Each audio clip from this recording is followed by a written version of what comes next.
sana na ambalo huwezi kuficha siri ya yale yanayotendeka katika ujasusi, katika ile kazi zao za ujasusi. Bwana Spika, kwa vile mimi ninaona njia ambayo ameelekea na kazi zake hakuweza kuelekea kisawasawa, na mimi kwa maoni yangu, na najua ndio maoni ya wengi, nimeonelea kwamba hapa sababu hizi ambazo zililetwa ya kwamba aliweza kukosea utendakazi wake aondolewe katika mamlaka. Naunga hoja hii. Asante Bwana Spika.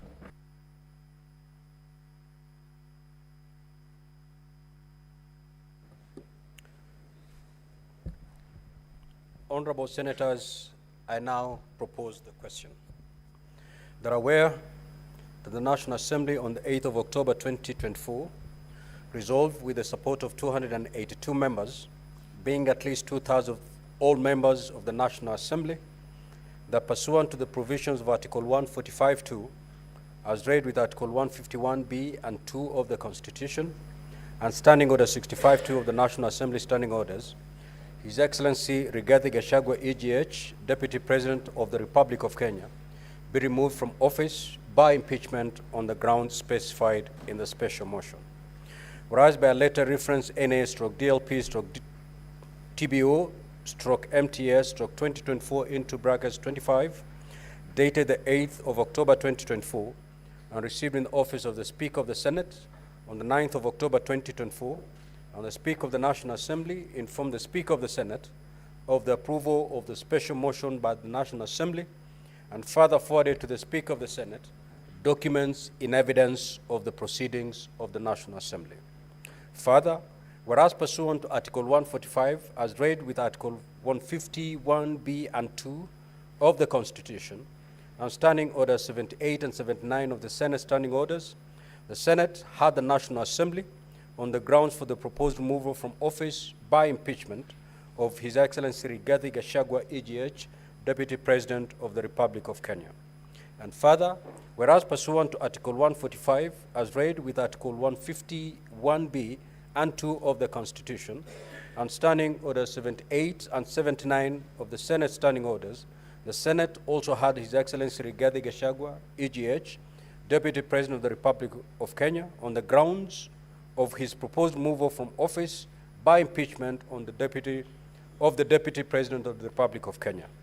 Now, therefore, pursuant to Article 145, as read with Article 151(b) and 2 of the Constitution, and Standing Orders 78 and 79 of the Senate Standing Orders, the Senate resolves to remove from office by impeachment His Excellency Rigathi Gachagua, EGH, Deputy President of the Republic of Kenya, on the following grounds. 1.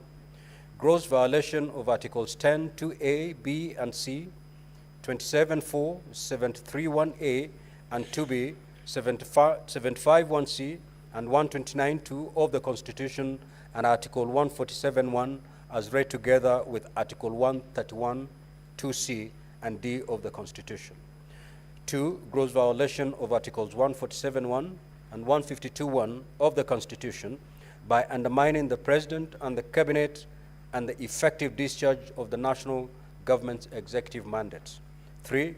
Gross violation of Articles 6(2), 10, 2A, 174, 186(1), 189(1), and the 4th schedule to the Constitution by undermining devolution. Gross violation of Article 60, 161 of the Constitution of the institutional and decisional independence of judges. 5. Gross violation of Articles 3(1) and 148(5)(a) of the Constitution on the fidelity to the oath of office and allegiance. Number 6. Serious reasons to believe that His Excellency the Deputy President has committed crimes under Sections 13(1)(a) and 62 of the National Cohesion and Integration Act. Number 7.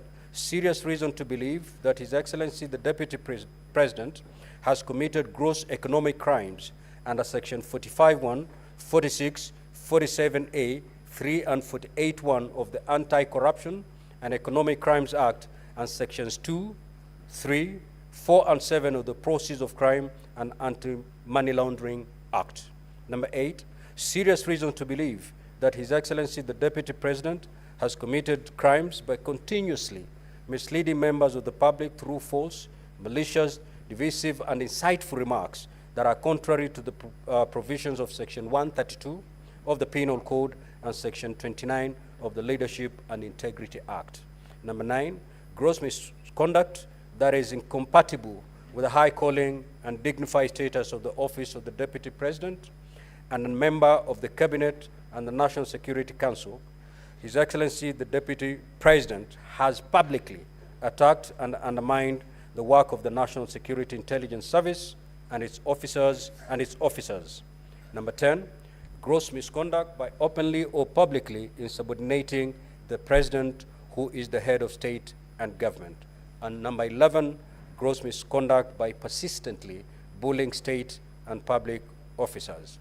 Now, honorable senators, the floor is open to debate. The Honorable Senator Fernandi, Senator Samson Cheranke. As we have already agreed, you have a maximum of 5 minutes. You need not take the maximum 5 minutes. Thank you, Mr. Speaker. I want to say from the onset, this is very momentous. This is the true test of Constitution 2010, because in history we are used to impeaching governors, not the Deputy President, Mr. Speaker, sir. On this process that has ongoing, Mr. Speaker, although, as I begin, I want to wish my brother and friend, Rigathi Gachagua, a quick recovery after that unfortunate incident. Mr. Speaker, the process largely has gone on well until the adherence of Article 50, Mr. Speaker, where we have not succeeded in giving fair hearing to the to Deputy President, Mr. Speaker. The reading of Article 145, and I want to bring to the attention, 4, does not specify the timeline on which the Deputy President removal can be listened. It is only by the special committee that it provides for 10 days. So, Mr. Speaker, that was very unfortunate, Mr. Speaker, in the principle that justice should not only be done, but to be seen to be done, Mr. Speaker. Many Kenyans are asking questions, Mr. Speaker, what really happened? Number 3, Mr. Speaker, in observation, we didn't even allow state officers, a full-time governor, Mr. Speaker, to participate. This matter was decided in Constitutional Petition 204 of 2019, where state officers were barred by Justice Eric Ogola, Mr. Speaker. When you look at the issues, Mr. Speaker, because of limitation of time, on various grounds, like, for example, on the grounds for renovation of the office of the Deputy President, the funds were appropriated by the National Assembly. Yet the same National Assembly is accusing the Deputy President, who is not even an accountant. The accountant is a different person, Mr. Speaker. Or even on the KEMSA issue, on the bully, in the grounds that they have been set, Mr. Speaker, they are saying that the Deputy President bullied KEMSA, Mr. Speaker, but there is no proof that that tender was awarded to the specified companies that were provided, Mr. Speaker. On even the aspect of devolution, the chairperson of intergovernmental IBEC is the Deputy President of the Republic of Kenya, Mr. Speaker. It is unfortunate that we are coming to circumvent the same law and accuse the Deputy President of undermining devolution, Mr. Speaker. Even on Kambini Vipingo Road, Mr. Speaker, no one adduced the evidence that this road is either public or private, Mr. Speaker. Mr. Speaker, on the aspect, even on unexplained wealth, Mr. Speaker, you saw the mover did not give us a wealth declaration form from EACC to show us unexplained wealth of Deputy President, 5.2 billion, Mr. Speaker. So, Mr. Speaker, the grounds that have been adduced before the House stands on the quicksand, Mr. Speaker. And if you realize, on the 11 grounds, the mover was on a fishing expedition, Mr. Speaker.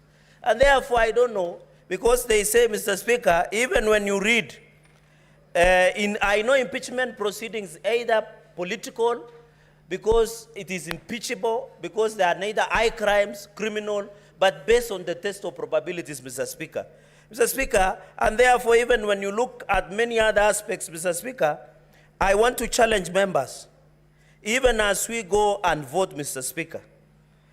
If you see, as Francis Mboga, the play that was written in 1976, Mr. Speaker, they say, Mr. Speaker, If the madness of the nation disturbs a solitary mind, Mr. Speaker, it is not enough to say that man is mad, Mr. Speaker.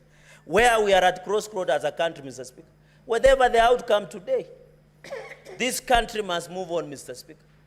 We must proceed, Mr. Speaker. I know after today, the decision that we'll make today is not about the Deputy President. It's about the justice to Deputy President, justice to the people of Kenya, justice to each and every Kenyan who voted for the Deputy President, Mr. Speaker. And I want to finish by reading the book of Zechariah, chapter 8, verse 16, Mr. Speaker. I am preaching today, Mr. Speaker. And may it get to the souls, Mr. Speaker. Amen.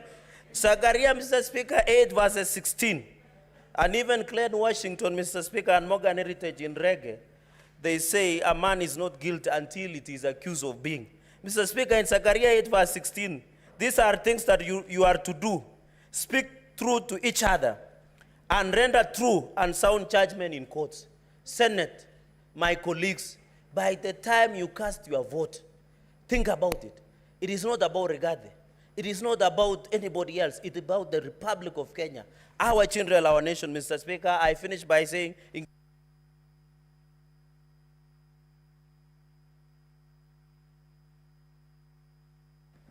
Senator Enoch.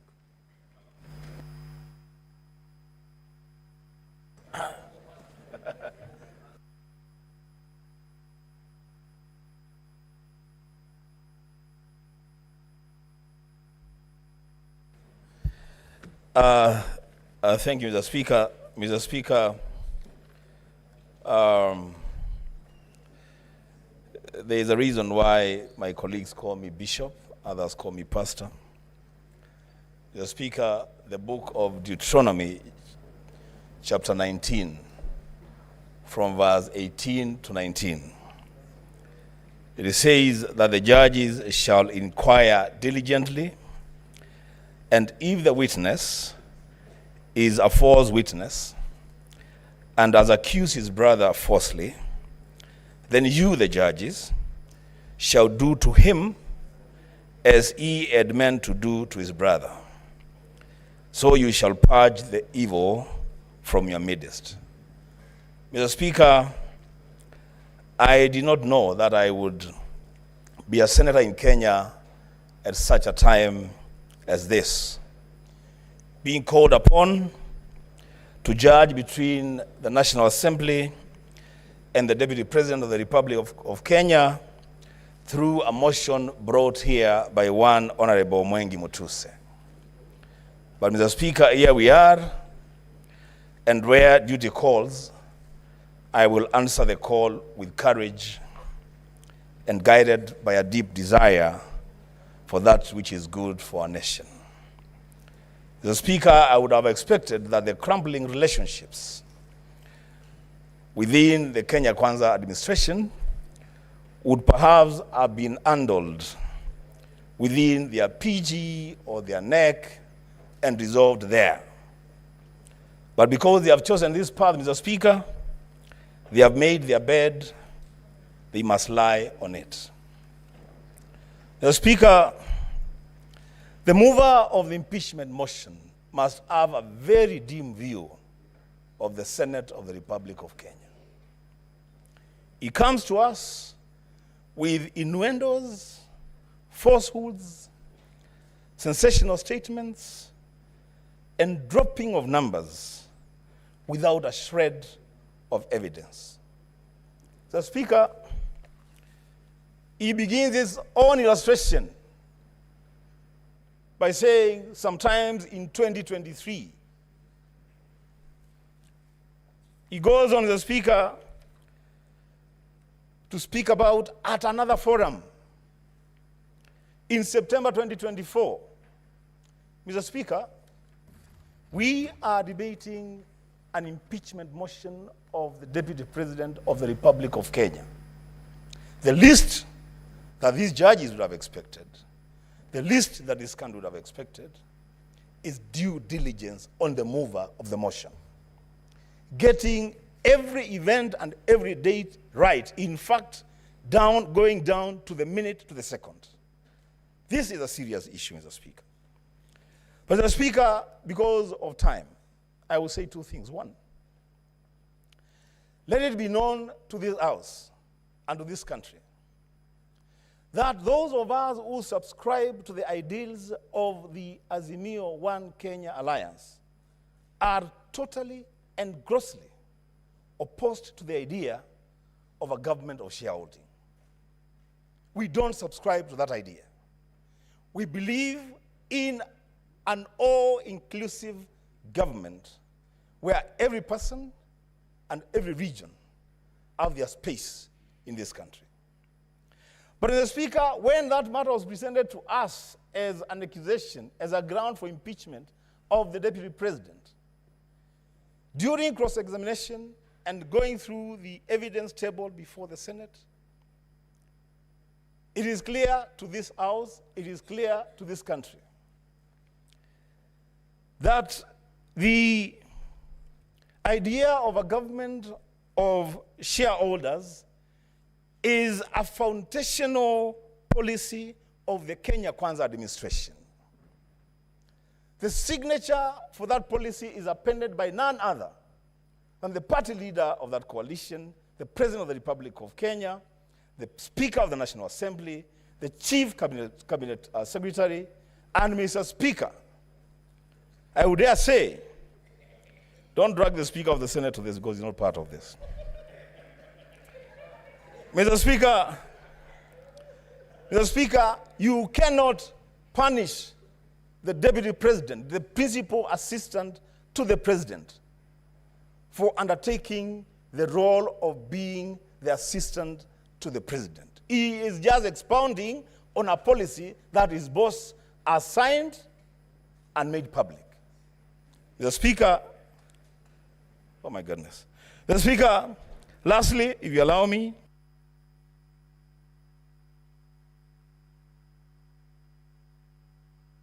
Senator Metho.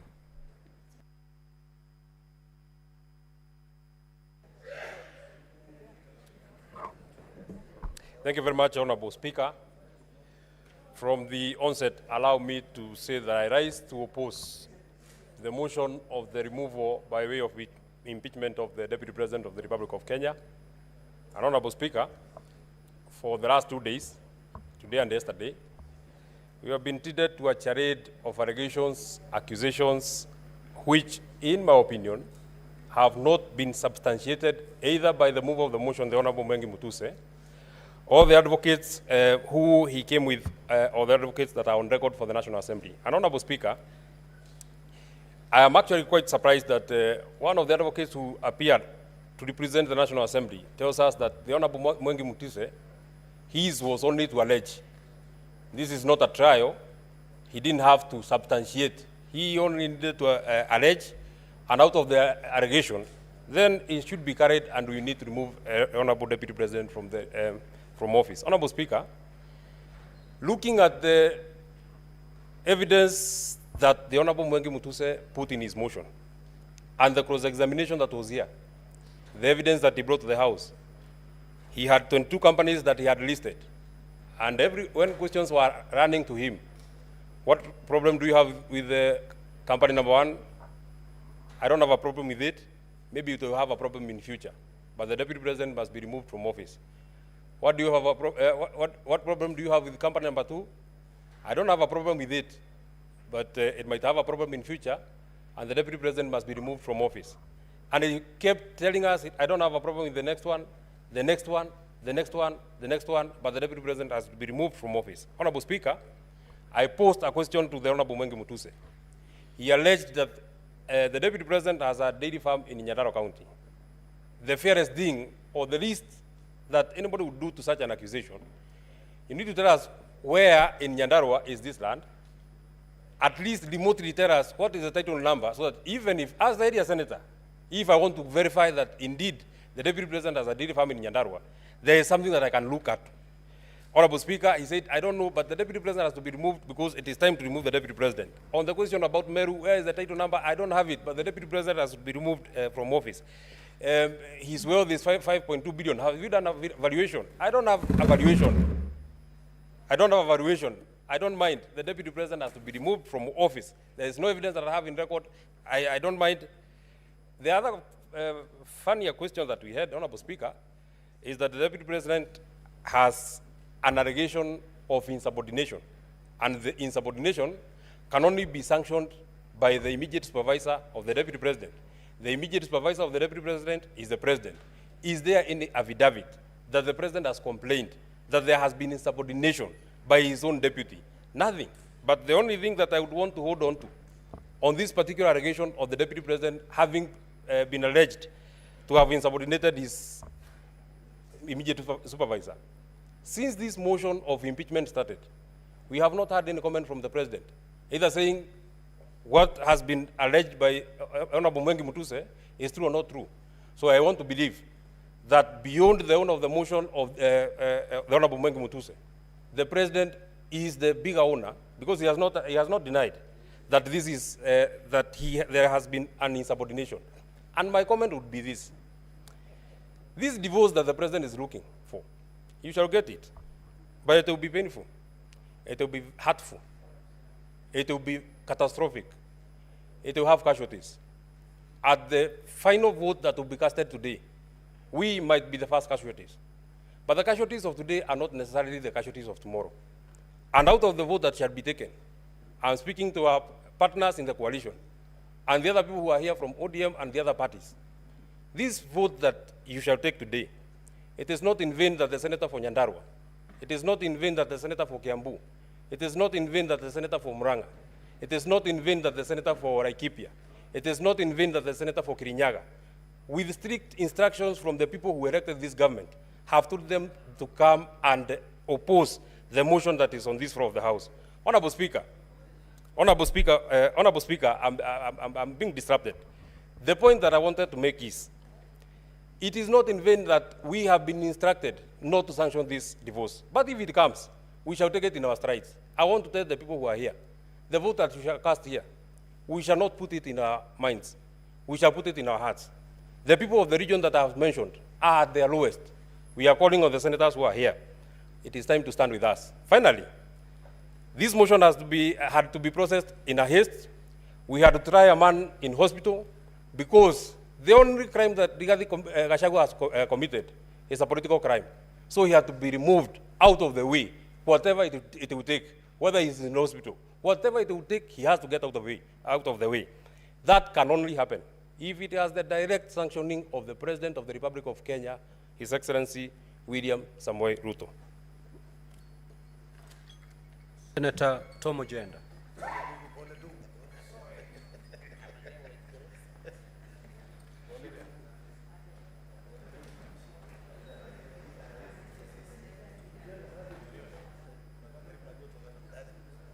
Honorable Speaker, it is with a heavy heart that I stand in Senate today to comment on the motion and the 11 charges that have been proffered against the Deputy President, His Excellency Rigathi Gachagua. During today's session, when the advocate for the Deputy President made a presentation, I posed a question to the advocate. And the question, Mr. Speaker, sir, related to the share question which informs count one. Count one is on gross violation of Article 10.2, Article 73, Article 75, 129, 147, and 131 of the Constitution. Mr. Speaker, sir, it is inconceivable that certain regions of this country, in view of the Deputy President, cannot and do not form part of the so-called, Mr. Speaker, sir, the shareholders in this country. To me, Mr. Speaker, sir, the shareholding question and paradigm that the Deputy President has so eloquently, for the longest time possible, stuck to since the election, is the lowest, Mr. Speaker, sir, that he has gone. It is the lowest, Mr. Speaker, sir, because this morning, The advocate was unable to respond to the shareholding percentage for Kisumu County, Siaya County, Migori and Homa Bay counties, Mombasa County, and many other counties including West Pokot, Trans Nzoia, Mandera, Marsabit, and Vihiga counties. Mr. Speaker, sir, the shareholding question violates expressly Article 10(2)(b) of the Constitution. Senator Tabitha Karanja.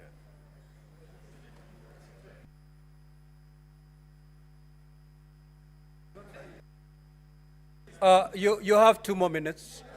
It's a system flow. Mr. Speaker, I thought that was rigging. I thought that was rigging. But Mr. Speaker, sir, may I move to just conclude, to move? Mr. Speaker, sir, the presidency of this country, and we have moved under Articles 145 to 150 of the Constitution to impeach the Honorable Deputy President. The embodiment of the role of the President at Article 131 of the Constitution, Mr. Speaker, sir, the President is the embodiment of this country. He represents this country, and therefore, Mr. Speaker, sir, any coalition agreements of any nature must crumble in the face of Article 131 upon election. The President and his deputy, who is his assistant, must, Mr. Speaker, sir, embrace the principles of inclusivity and Article 10 and be the face and represent all the people of this country.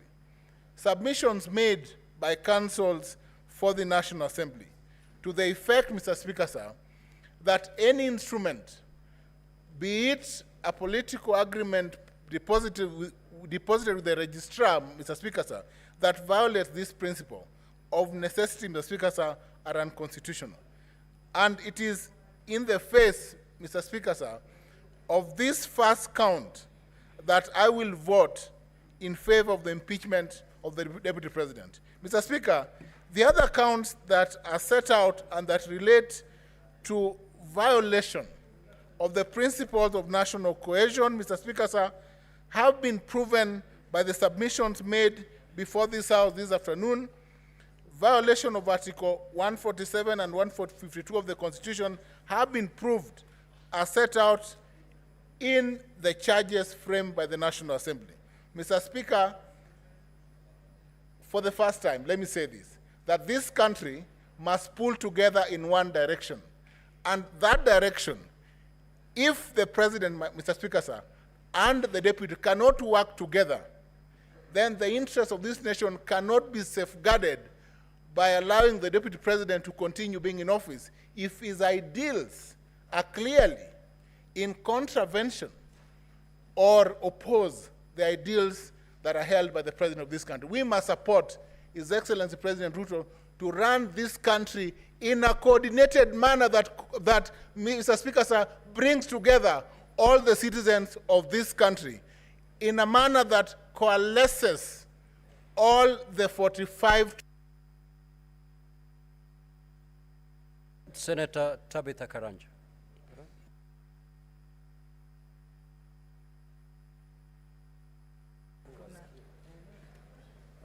Thank you, Mr. Speaker, sir, for also giving me this opportunity.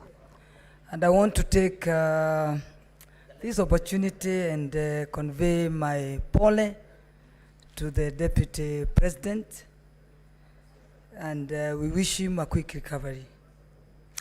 The impeachment process is always very tedious and very tiring. Going through what His Excellency, the Deputy President, has gone through is not anything that you'd wish your relative or yourself to go through. So we tell him pole, and we wish him a quick recovery. Would have wished if he was here, at least when the senators are talking, he can represent himself. But unfortunately, the procedure must go on because we are time-bound. This leadership, we must make decisions for the people of Kenya. as myself, Stabitha Karanja, the Senator of Nakuru County, I pray to God to give me wisdom to make the right decision for my people. I represent a county that is a home for 42 tribes. Nakuru represents Kenya. Meaning, I must make the right decision to ensure that there is peace in our county. But I want my Nakuru people to trust me, Nakuru people, the people I represent, that I will make the right decision for them. When you look at the economic front, we all know the people who lead the economy of this country. Let's say the manufacturing, the hotels, insurances, the finance institutions. Unfortunately, I also come from that world. I came from the business world. The people driving this economy, all what they want is to ensure that there's stability in this country. So that there's stability that can guarantee conducive environment for them to do business. The deputy position, the deputy president's position, or even the deputy governor's position is a position that we need to think about. If you look, it has a history that every deputy president is unlikely that they survive. But we need to have the firing and hiring to be given to the same person that hires. Rather than having those people bringing, after firing, they want to fire, they bring them to the floor of the Senate. I wish we can go back to the Moi regime, where they used to be sacked and nothing changes. You hire as another one tomorrow, the following morning. Fortunately, the political formation in this country have representation from different communities. I know we are always asking where we are, but when the boss says he doesn't want the person that is hired, a manager, it is very, very hard to say that you can save that person, because even if you save him, where is he going to work? He may even find the offices are locked. So I think you make the right decision to ensure that this country moves, because all what we are looking for is stability of this country. And I know when I'm in this floor, if we're unlikely that we don't save the deputy president of the Republic of Kenya, the one we have, that deputy president came from one community. I just pray that that position will be returned to the same community. Thank you, Mr. Speaker, sir. Asante. Senator Okoit Omtata.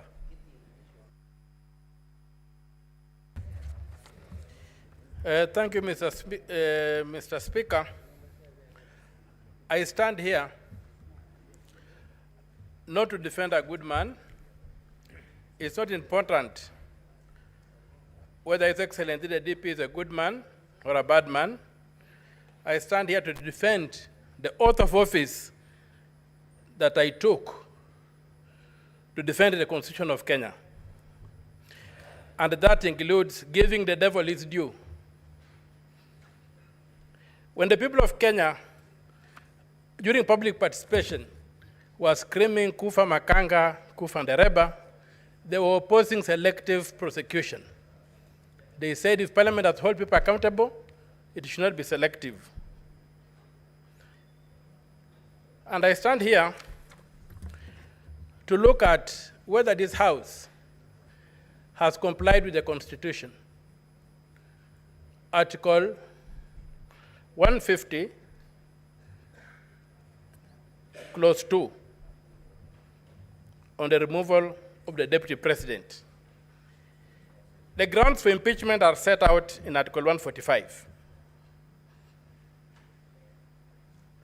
And pursuant to Article 145, it is purely a political process, but bound by law, especially Article 25, Clause C, which requires that somebody is given a fair hearing. So the removal of the president by impeachment on any ground under Article 145 is a grave matter that involves overturning the sovereign will of the people as expressed in a democratic election. Even more profoundly, it means that the person so removed is prohibited for life from enjoying the rights under Article 38, Clause 3, Paragraph C, to be elected and hold office, to vie for, be elected and hold office. So the constitutional bar that must be cleared for the removal of the president from office is high. The Constitution requires that the removal must be well-founded in law, and that's why it prescribes the thresholds. And it must be objective. It is not a simple matter of numbers in the National Assembly and in the Senate. An impeachment is not a vote of no confidence. We must distinguish that.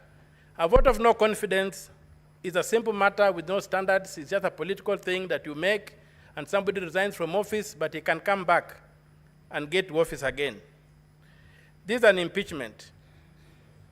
So, Article 150, Clause 2 provides that to remove the deputy president, the provisions of Article 144 and 145 relating to the removal of the president, the deputy president, of the president shall apply with the necessary modifications to the removal of the deputy president. The Constitution does not anticipate a situation whereby we apply Article 145 on the removal of the deputy president without modifying it. The phrase is, shall apply with necessary modifications. What modifications has this House made, or the National Assembly made, or Parliament as a collective made to Article 145 before applying it to the Deputy President? Can we impeach the Deputy President using the standard for impeaching the President when we know very well that the President is immune to prosecution? And therefore, the certain standards that apply to him won't apply to the Deputy President. So given that the Deputy President has not enjoyed those immunities, how are we protecting him? How are we ensuring that this process is constitutional? It's my submission there's a total failure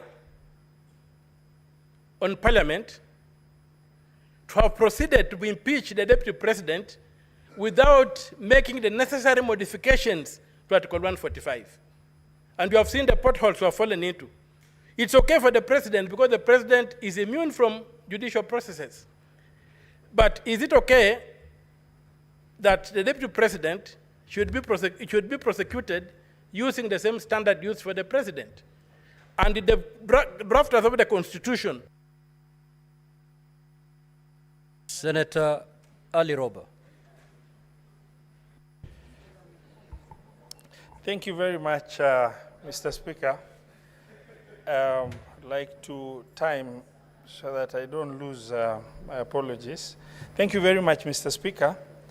Yesterday, the Council for the Deputy President had really spent a lot of time in trying to bring out non-issues, leaving out the critical substance of the case against the Deputy President. And as I was seated here, I was honestly hoping I'll get an opportunity to get some clarification from the Deputy President. And unfortunately, that never happened. But since we are here and the public are watching, there are issues that need to be responded to. On the issue of serious allegation that is to do with the proceeds of crime and anti-money laundering, in the affidavit of the President, the Deputy President himself acknowledged that Christo Company belongs to him. And he also further acknowledged that he has transferred Christo Company to his sons. And he went further to acknowledge in his own sworn affidavit that he has borrowed 600 million shilling in order to purchase Outspan Hotel from Abadeas. But in the evidence that is filed, that is before us, he only provided a letter of offer from a bank, and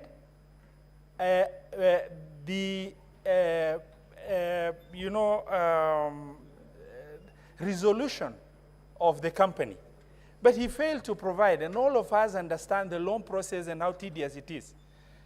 The deputy president failed, and if you are accused and you are threatened to be removed from the office of the deputy president, I believe that the least that was expected of the deputy president and his legal team is to, get with clarity a closed loop by providing the evidence that is required. For example, there is no provision in that in the evidence and that is filed before us of what happened after an offer was made. Normally it is followed by an agreement, a loan agreement. That evidence of loan agreement has not been filed. It is followed by a collateral document that was used.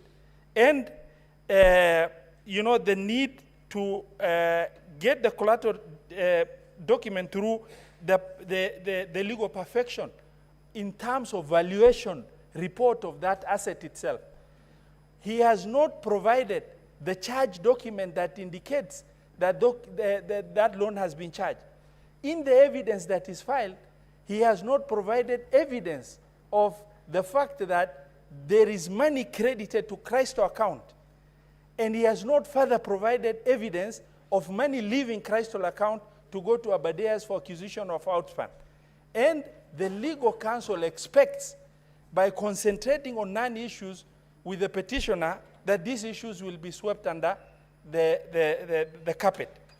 The other issue that I need to bring out, yesterday we were shown videos. The videos indicated utterances of the president in Muranga, where the president made a statement in trying to validate the statement of shareholding and the country being a company. They showed the president making a statement of nyinyi mumepata share yenu.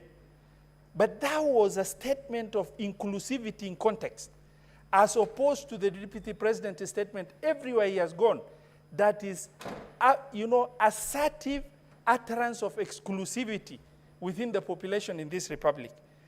Mr. Speaker, sir, Article 145 of the Constitution and 146, 2A indicates that should the unforeseen eventuality happens, where the president ceases to be, God forbid, the deputy president takes over to finish the term of that presidency.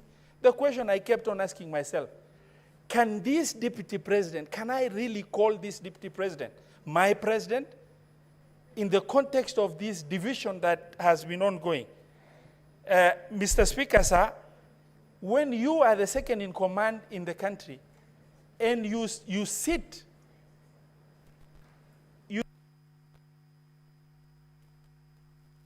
Senator Karungo. Senator Karungo.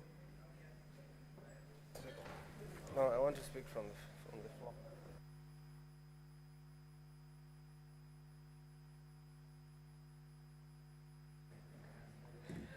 Thank you very much, Mr. Speaker, for the opportunity to oppose this motion.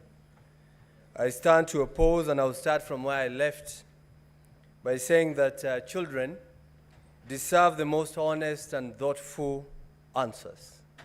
And allow me, when I give my point, to talk to my children and the children of patriots of this country, Mr. Speaker. Mr. Speaker, cutting off the neck does not cure headache, Mr. Speaker. Mr. Speaker, it is one thing to condemn a healthy person and another to condemn someone who is sick or bedridden. Today, we were told the Deputy President fell ill, and he requested for time for us to give him an opportunity so that we can hear him. But that opportunity was not granted because we're in a hurry, and yes, I think we are. I don't know to where. Mr. Speaker, this is an impeachment in absentia. And I believe, Mr. Speaker, without contradiction, that probably it is a flawed process, Mr. Speaker. And for some reason or at some point, I was not able even to know who we are impeaching. Is it the deputy president or the governor of Siaya, Mr. Speaker? Why am I saying that? Because our standing orders, Standing Order 81 and Standing Order 80, says when a governor should appear before us. And we saw a governor standing there, Mr. Speaker. So sometimes I was asking myself, maybe the governor impeached himself by just appearing to us, Mr. Speaker. And I want to tell you, Mr. Speaker, when you listen to Mr. Mutuse, the main witness, when we ask him questions, he was saying this is just a prima facie, prima facie, prima facie. I'm not a lawyer. I Googled, and it says, prima facie says on first sight. So we are impeaching the deputy president on allegation of at first sight. Mr. Speaker, we don't even love at first sight nowadays. But we have made the process of impeaching a deputy president so easy than kicking out a nagging boyfriend or a nagging girlfriend. So I stand here from Kiambu saying that, Mr. Speaker, I'm not going to impeach the deputy president because listening to the accusation here, they are not enough. They do not meet the threshold of removing somebody from the office. You ask Mutuse here, you heard it. Mr. Mutuse, tell us. He says, I was not in an investigation journey. Mr. Mutuse, I just imagined.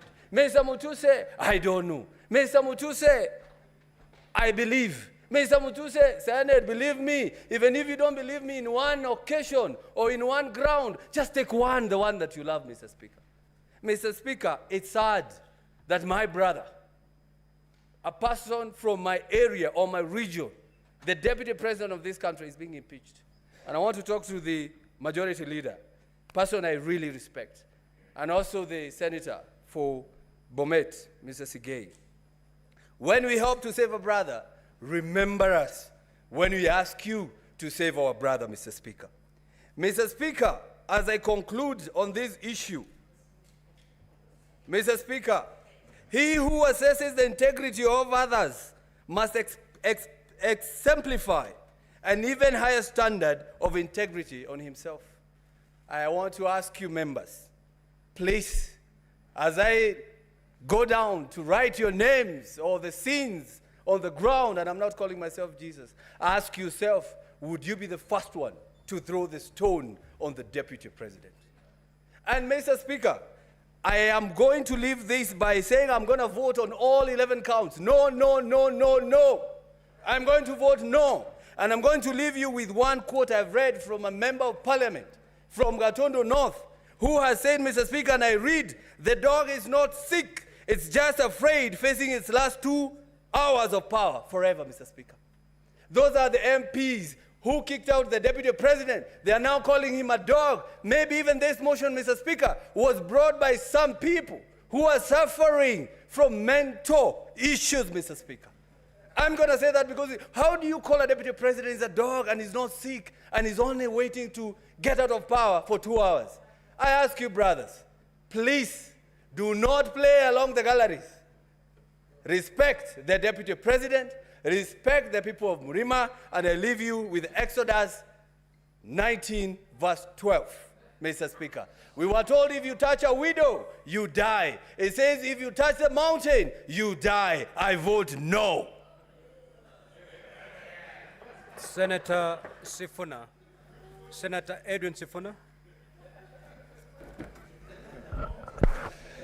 Honorable Speaker, let me join you and the others who have sent their sympathies to His Excellency Rigathi Gachagua. We wish him a quick recovery so that he can come back. Honorable Speaker, I think it is a very unfair accusation that we are impeaching somebody whilst in hospital. It has been said here, Honorable Speaker, that nobody can predict when you can be taken ill. It can happen to any one of us. And therefore, we did not plan that the Deputy President would not be here to also be able to present his case. And as Senator Roba has said, many people were in fact waiting to also get some clarifications from some of the pronouncements that have come from the Deputy President. Honorable Speaker, I want to also thank the parties that have taken time to appear before us, the case by the National Assembly, and of course the very able representation of the Deputy President. Honorable Speaker, it is clear that the case by the National Assembly is not perfect. But I have agonized over some of the issues that have been raised by the National Assembly. And Honorable Speaker, allow me to begin with ground one, where the Deputy President is accused of violation of Articles 27(4), which, Honorable Speaker, makes it unconstitutional for you to discriminate on, among other grounds, Honorable Speaker, on the grounds of belief. Secondly, Honorable Speaker, there is also an express provision under Article 73 on the same, and Article 33(3)(d) that specifically deals with speech, Honorable Speaker, that constitutes advocacy for hatred on the basis of discrimination. Honorable Speaker, yesterday when I put this question to the legal team of the Deputy President, I was expecting a proper explanation, but of course, you all saw that they chose to throw snide remarks. Senator Gataya and Senator Tabitha. Please pause my time. When Senator Tabitha, you're speaking, Pause my time. senators give you a pin drop silence. The same must be extended to the senator for Nairobi City. Sit down, Senator Mofire. Proceed. So, Honorable Chair, Honorable Speaker, yesterday when I put this question seeking clarification to the defense team, they chose instead to make snide remarks about appointments that have been made recently of members of my party, ODM. Honorable Speaker, I have agonized about some of the things that the Deputy President has said. In fact, in my entire time as an elected leader, I've met the Deputy President only once, and this is the second occasion when he was in the House. And both of them, honestly, were very sad events. The first one was a funeral, and these proceedings can also be likened to a political death if the House decides to impeach him. But Honorable Speaker, on that occasion, I did tell him to his face my position on some of the utterances that have come from him, that in fact, I strongly objected to those pronouncements. His legal team sought to hide behind these coalition agreements. I have agonized over what to do with an agreement, Honorable Speaker, that ousts the mandate of constitutional bodies. For instance, Honorable Speaker, you are told that in the agreement, positions that essentially are supposed to be available to all Kenyans through advertisement by the Public Service Commission, like permanent secretaries, have already been dished out. So what am I supposed to do with a contract that ousts the mandate of the PSC, a constitutional body? What am I supposed to do with a contract that ousts the mandate of this House, Honorable Speaker? For instance, to vote for the person who sits in the chair that you sit in. And if memory serves me right, Honorable Speaker, members who are not signatories to the coalition agreement of Kenya Kwanza, in fact, participated in voting for you to become the Speaker. And many of them were members of my political party, ODM, although, of course, I was not one of them. Honorable Speaker, there is a position in law about what to do with illegal and unconscionable contracts. I feel that the Deputy President wasted an opportunity to give clarification on his pronouncements that, Honorable Speaker, he chooses to hide behind a contract that I consider unconstitutional is something that I have agonized over. Honorable Speaker, one of the questions that was posed to him is what, I remember a discussion about which is what are the strongholds of ANC and Ford Kenya. And somebody said that it is Western Kenya. Honorable Speaker, as SG of ODM, I know for a fact that Busia County is an ODM county. In fact, if you look at the statistics at the Register of Political Parties, the county with the highest membership in ODM is not Homa Bay or Siaya.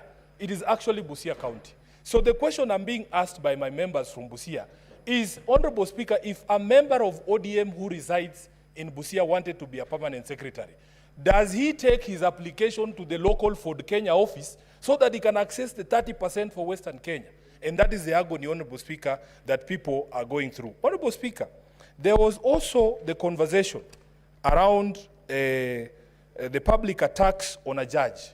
As a lawyer, as an advocate of the High Court, sworn to defend the Constitution, I agonize over what I'm supposed to do with public attacks on judicial officers, Honorable Speaker, people that I appear before seeking justice for my clients. Honorable Speaker, we have a discussion around also attacks on intelligence institutions in our country and the Director General of the Intelligence. Honorable Speaker, it was argued here that in fact, as a member of the National Security Council, the Deputy Speaker has a forum, the Deputy President has a forum to bring up. Senator Karen Nyamu.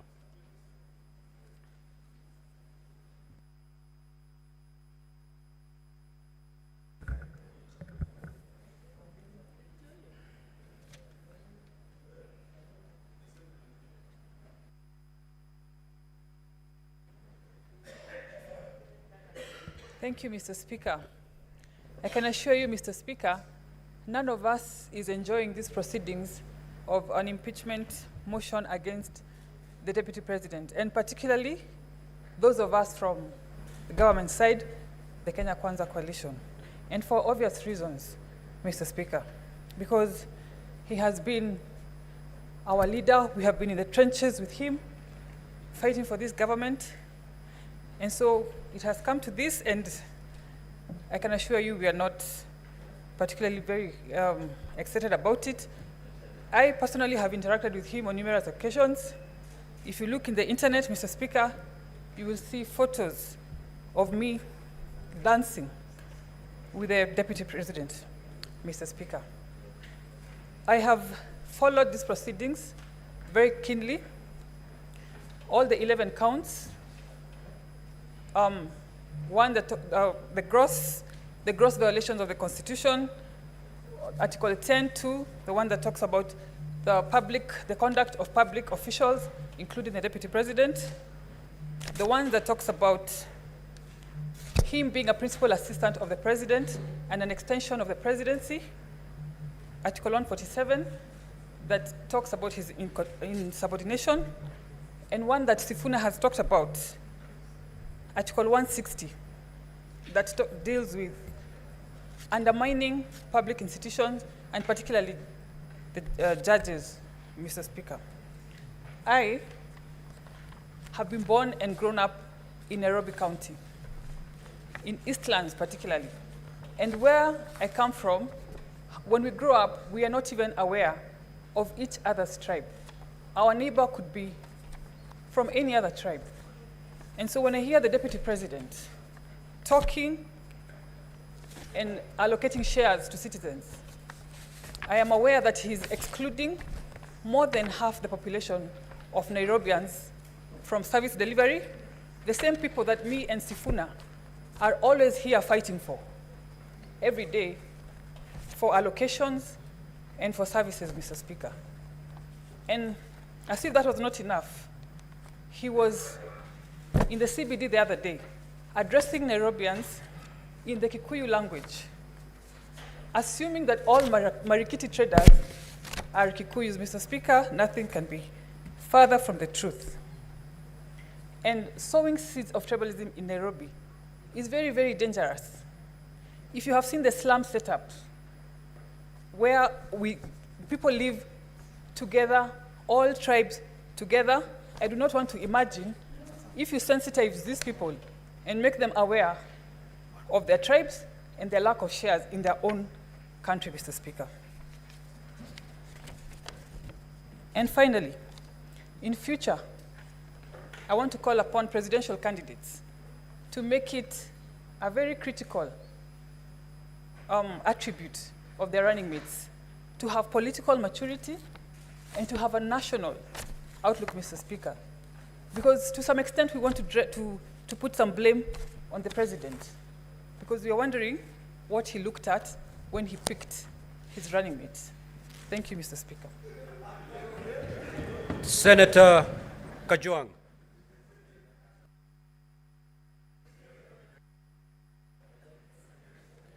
Mr. Speaker, as I make my comments on this motion, I'd like to wish the Deputy President of the Republic of Kenya, Rigathi Gachagua, quick recovery. He is still the President of the Republic of Kenya as at 9:19 p.m. on the 17th of October until any decision is made. He's still the Deputy President of the Republic of Kenya. We pray that God gives him the strength and God gives him good health to continue pursuing that responsibility. Mr. Speaker, the Council for County Assembly began his opening statement and his National Assembly, that is the Venerable James Orengo, with a quote from Scripture. Mr. Speaker, allow me also to go to Scripture. And this time I will go to the book of John. In the book of John, chapter 8, we get the story of the adulterous woman. Mr. Speaker, Jesus Christ is teaching his disciples at the temple early in the morning, and the scribes and the Pharisees early in the morning drag a woman to his presence and say that this woman has been caught in the act of adultery. The Bible says that she has been caught, and I quote, in the very act of adultery.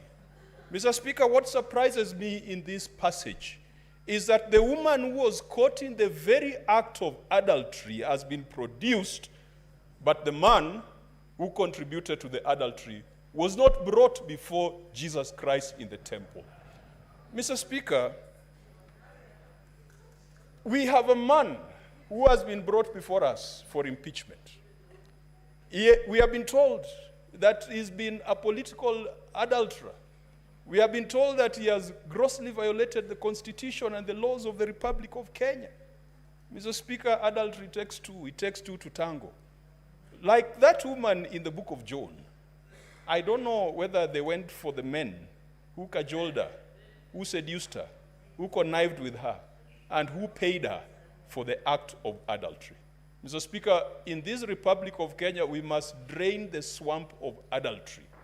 And today, just like back in the days when the law of Moses required that a woman who had been convicted or accused of adultery ought to be stoned to death, unfortunately, Mr. Speaker, it looks like the same punishment was not prescribed for men. It was just for women to be stoned to death, and yet it takes a man for a woman to commit adultery. Tonight, because the Constitution of the Republic of Kenya is just like the law of Moses. It says if you are found guilty of political adultery, you should be stoned to political death. It is called impeachment. You are sent into political purgatory for 10 years. You cannot run for office. Mr. Speaker, we must deal with the law as is. The law as is requires us that the woman or the man accused of adultery must be stoned to death in this chamber. That is the law as it is. But, Mr. Speaker, we must make sure that we bring those other men and women who commit and who encourage people to go into adultery so that they also face the same sentence and they also face the same judgment. Mr. Speaker, I am convinced that political adultery has been committed in the case before us. There has been a conversation about a dubious shareholding structure of the Republic of Kenya. If the Republic of Kenya was a corporation, as we have been told, or if it was a political party, then we would have 56 million equal shareholders from Moyale to Vanga, from Nyatike to Nyandiwa, from Bumala to Malaba. Mr. Speaker, it cannot be restricted to a geographical entity called a mountain. Mr. Speaker, I am convinced that political adultery has been committed in the intimidation and threats to judicial officers. I am convinced that political adultery has been committed in public attacks on our intelligence service. Mr. Speaker, where I come from, if you find your father naked, you don't proclaim his nakedness, you cover him. And we cannot then proclaim the nakedness of our intelligence service. Mr. Speaker, I am convinced that the Deputy Speaker has committed political adultery. Sorry, the Deputy President has committed... I am sorry, Deputy Speaker, has committed political adultery. And Mr. Speaker, for... Your time is up. Your time is up, Senator Murango.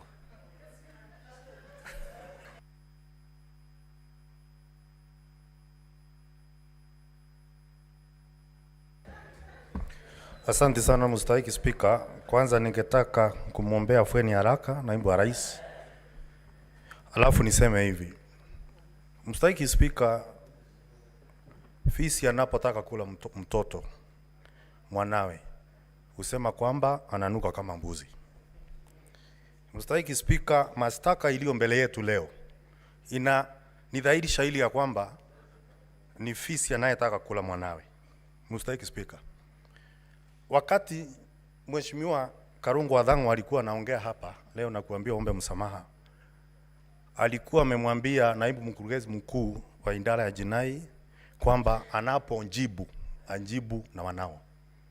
Mstahiki Spika, mashtaka ambayo imekuwa hapa, kampuni zote zimekuwa hapa, zilikuwa nyingi, zilikuwa za watoto wake Rigathi Gachagua. Ama kweli chambilecho mkuki kwa nguruwe, kwa binadamu mchungu. Kwa sababu Mstahiki Spika, hakuwezi kuwa na umbaguzi wa wanawe naibu rais, lakini kusiwe wale wengine wanapewa heshima tofauti na hiyo. Mstahiki Spika, mimi nimetoka Kirinyaga na najua mashtaka yote ambayo yako hapo 11. Kuna jambo moja ambalo mpaka ufanye kama utadhirisha mashtaka, na ni ushiriki wa umma ambao tuko na ushahidi mbele yetu. Mstahiki Spika, katika ushiriki wa umma ambao tuko na mbele yetu, isipokuwa picha za maofisi za CDF, alafu na takwimu ambazo zimetoka katika bunge la kitaifa, ambalo wale wote ambao walikuwa wametia sahihi kumondoa naibu ya rais ndio walioongoza katika ushiriki wa umma. Mstahiki Spika, ningeuliza itakuwaje, itawezekanaje mtu ambaye ametia sahihi kumondoa naibu wa rais halafu anaongoza katika ushiriki wa umma? Mbuzi atapata haki wapi katika mahakama ya fisi? Mstahiki Spika. Mstahiki Spika, ningetaka niseme ya kwamba ni rais kuangalia mashtaka na kuyaona kama inafaa kwa naibu wa rais ambaye ako hospitali. Najua ya kwamba naweza kuwa nimesimama hapa napoteza kuni nikichemsha mawe, najua ya hivi, lakini fisi alisema siku moja, hata aliambia mawe siku moja, hata kama hujaongea umesikia chenye nimesema.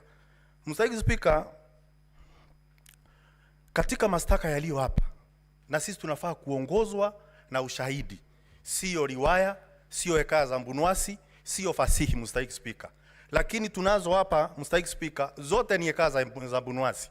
Hakuna ushahidi wote ambao tumepewa mbele yetu, lakini siwezi kusimama hapa halafu niweze kumhukumu naibu wa rais, kwa sababu pia katika kitabu ya Korosai 3 mstari wa 13 inasema ukihukumu wengine wa hukumu venye wewe utataka kuhukumiwa. Sasa Mstahiki Spika, itakuwaje kwamba walioorodhesha mashtaka yaliyo hapa na kosa kuleta ushahidi tunafaa tuamini leo? Ni chuki ama ni uchungu gani ambao wako nao na naibu wa rais? Mstahiki Spika, unajua akuchukiae huwa anakuambia unamtifuria vumbi hata wakati unaogelea. Mstahiki Spika, mahali nilikotoka mimi nataka kitu ya kwanza kufanya ni kuwakilisha watu wangu, na waliniambia kwamba ushiriki wa umma ambao uko hapa hawakuhusishwa vilivyo, kwa sababu walioenda kule mashinani kufanya ushiriki wa umma walienda kufanya ushiriki wa umma wakijua matokeo yake. Mstahiki Spika, na kwa hivyo mimi nimeambiwa na watu wangu kutoka Kirinyaga yale mashtaka yote ambayo yamewekwa hapo, na kwa sababu tumekuchagua wewe uende pale utuwakilishe, tafadhali ukienda yote usikumbalie na hata moja. Mstahiki Spika, Mswahili usema lilompata peku na ungo ni lilo. Mstahiki Spika, wewe ni Mswahili, unajua kwamba ungo ni uteo ambao ni mpya, peku ni uteo, ungo ni uteo ambao ni mpya, peku ni uteo ambao unapepetea ambao ni mzee. Namwambia siku ya leo maseneta tukimhukumu naibu ya rais yanayompata leo, hata nyinyi mjue siku moja inaweza kuja ikampata, na ambaye atachukua msumari wa kwanza kumpigilia naibu wa rais, ningeomba kwamba asiwe ni mtu kutoka mlima. Huyu ni ndugu yetu, na kwa hivyo tunapokuja kumsurubisha katika msarambani, afadhali tuangalie akisurumbiwa, lakini mmoja wetu asichukue nyundo na msumari na nyundo kwenda kumsurumu. Mstahiki Spika, najua ya kwamba kuna wale ambao wanaelekeza vingine visivyo bwana. Mswahili usema usiwe vitatange kuwatosa wengine ndemani. Kama uko na msimamo tayari, usije ukapeleka mwenzako katika huo msimamo wako. Tunafaa kuzingatia ushahidi, tunafaa kuangalia kwa haki, kama maombi yetu ambayo tuko nayo katika seneti kwamba tutaangalia kila kitu kwa haki na uaminifu. Asante sana mstahiki Spika. Now, honorable senators, we had a consensus to terminate at 9:30. But again, breathe in and out. But again, I'm asking with your consensus if we can push it for another half an hour so that we terminate at 10. Is that okay? You know, honorable senators, we have to vote for 11 counts individually. So we will do an extra half an hour, then we terminate. The Honorable Olekina, Senator. Thank you, Mr. Speaker. Mr. Speaker, this evening, let me disabuse this notion that an impeachment process is an attack of the mountain region. Mr. Speaker, an impeachment process is a vital process of holding public officers, state officers, accountable. Mr. Speaker, I've heard on various occasions from my colleagues, those who oppose this motion, that we are targeting the mountain. I beg to differ, and I do so with the following findings. There is a lot of movement in the chamber, Mr. Speaker. Honorable senators, and Senator Pause my time. Lekina's. Let's take our seat, please. And let us hear the Honorable Senator in silence. Thank you, Mr. Speaker. Let me begin again by saying I want to disabuse this notion that an impeachment process is an attack of a region. It is not. It is a constitutional process that this House has been given the task to be able to hold public officers accountable. Today, we are discussing the impeachment of a deputy president. Tomorrow, we might be discussing the impeachment of a president. We have constantly debated impeachment of governors here. I've never had, at one given time, when people come up and say we are targeting a particular community. We are not, Mr. Speaker. Mr. Speaker, we have been entertained this afternoon or the last 2 days with the defense alleging that the shareholding utterances made by the deputy president is that he was referring to the shareholding of a coalition agreement. And Mr. Speaker, we were demonstrated here that the Kenya Kwanza coalition agreed upon how they can be able to share different, positions in government. In fact, I thought they would say that the Speaker of this House was also negotiated. I believe when the Speaker of this House was proposed to be voted for, he was voted for by all the senators. And never have I seen the Speaker giving preference to the people of the coastal region. So, Mr. Speaker, I find I'm not convinced by the defense that the shareholding being uttered by the Deputy President is based on a coalition agreement.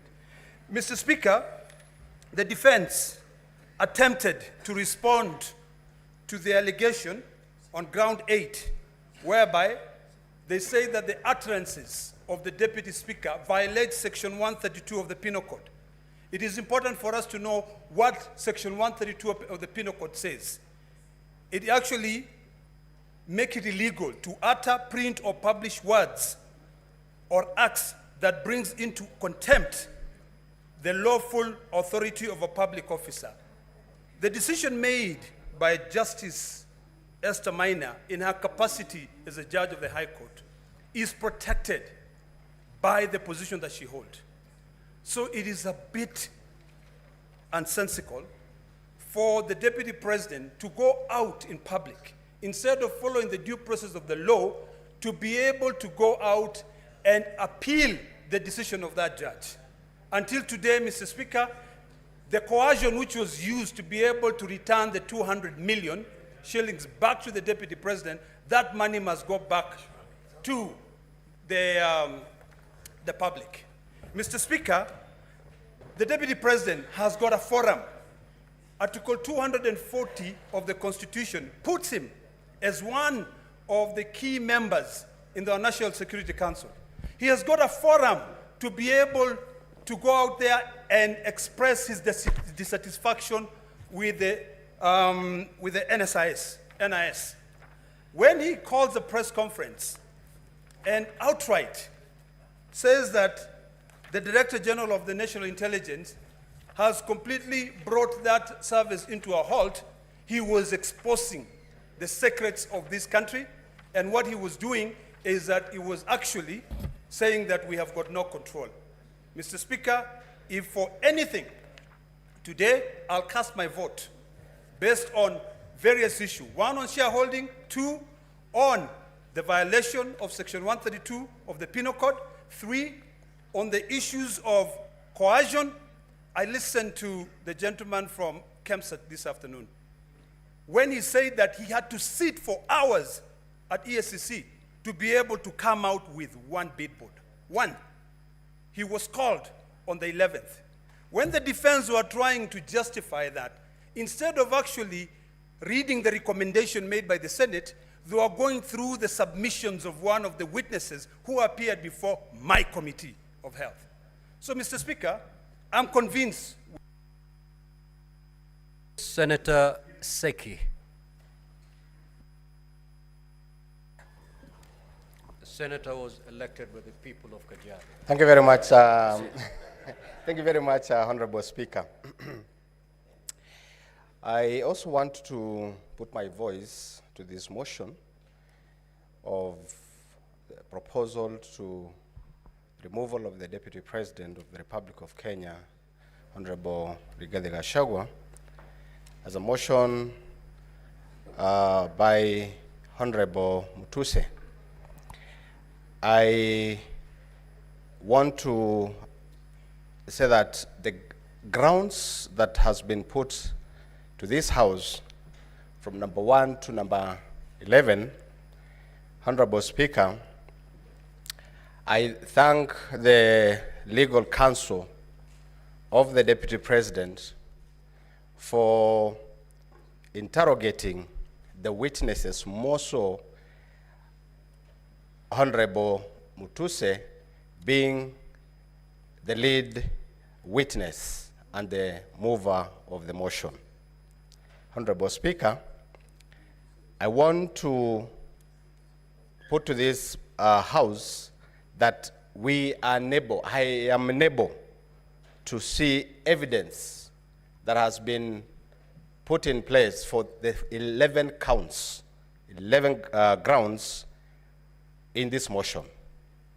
Honorable Mutuse was unable to demonstrate on issues that has been raised in this motion. Particularly, can go to 1 or 2, the motion or the counts 7 or charge 7, where the Deputy President was alleged to have a 5.2 billion within his assets within that small period of time.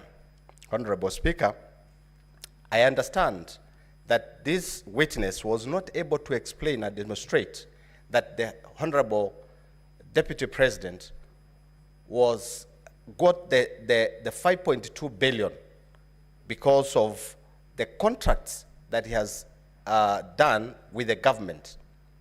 He wasn't able to demonstrate that this money, 5.2 billion, was received or was the Deputy President received because of this, from this company, from another company, or this other company. There was no evidence on this count. Honorable Speaker, the kind of impunity I've seen in the issue of listing 22 companies without evidence of what the track of the monies or funds that has been done or that has been used to demonstrate that these companies are doing business with government was not there. This is impunity of a high order.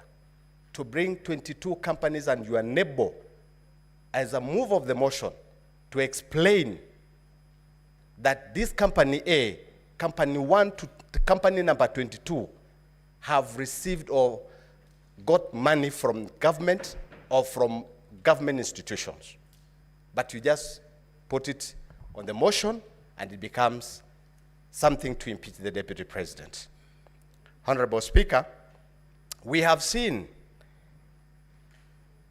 where the Deputy President is alleged to have conspired with a company, Agrobrick Investment Limited, where the control of State House, as an accounting officer of the State House, signed the contract,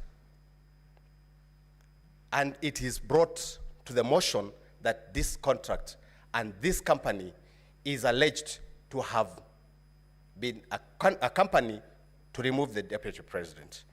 Honorable Speaker, this House this afternoon received a report from the legal counsel of the Deputy President that the Deputy President is sick.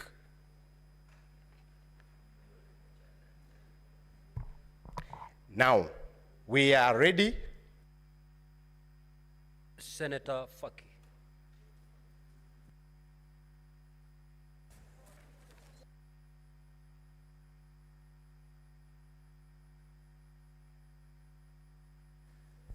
Asante Mheshimiwa Spika kwa kunipa fursa hii kuchangia mswada wa kumbandua naibu wa rais kutoka katika ofisi yake ya naibu wa rais wa Jamhuri ya Kenya. Mheshimiwa Spika, kwanza pia mimi nijiunge na wenzangu kumtakia afueni ya haraka naibu wa rais, kwa sababu tulikuwa ni matarajio yetu kwamba jioni ya leo angekuwa hapa kujitetea kwa madai kadha wa kadha ambao ameletewa katika bunge hili ili kuweza kutakasa jina lake. Mheshimiwa Spika, nimeweza kuangalia mashtaka yake 11 na baadhi ya mashtaka ambayo nimeona kuwa yamenigusa ni kwanza ni shtaka la kwanza ambapo ni kusema kuwa Kenya ina wenye hisa, na kwake wenye hisa ni wale ambao walipigia kura Kenya Kwanza katika uchaguzi wa mwaka 2022. Mheshimiwa Spika, hiyo imebagua makabila zaidi ya 47 katika nchi yetu, na sisi ambao tutoka pwani, ambao kutoka mwanzo pwani ilikuwa si koloni ya Kenya, ilitupa mshtuko mkubwa kwa sababu tuniona kwamba tunazidi kutengwa katika mamlaka ya Jamhuri yetu ya Kenya. Mheshimiwa Spika, shtaka la pili ambalo limenibamba ni la kuhusu ukiukaji wa sheria, na hapa nitaangazia shtaka la pili na shtaka la 6 ambapo amekiuka sheria inayohusiana na uwiano katika nchi yetu ya Kenya na vile vile pia kuleta makabila na jamii zote pamoja.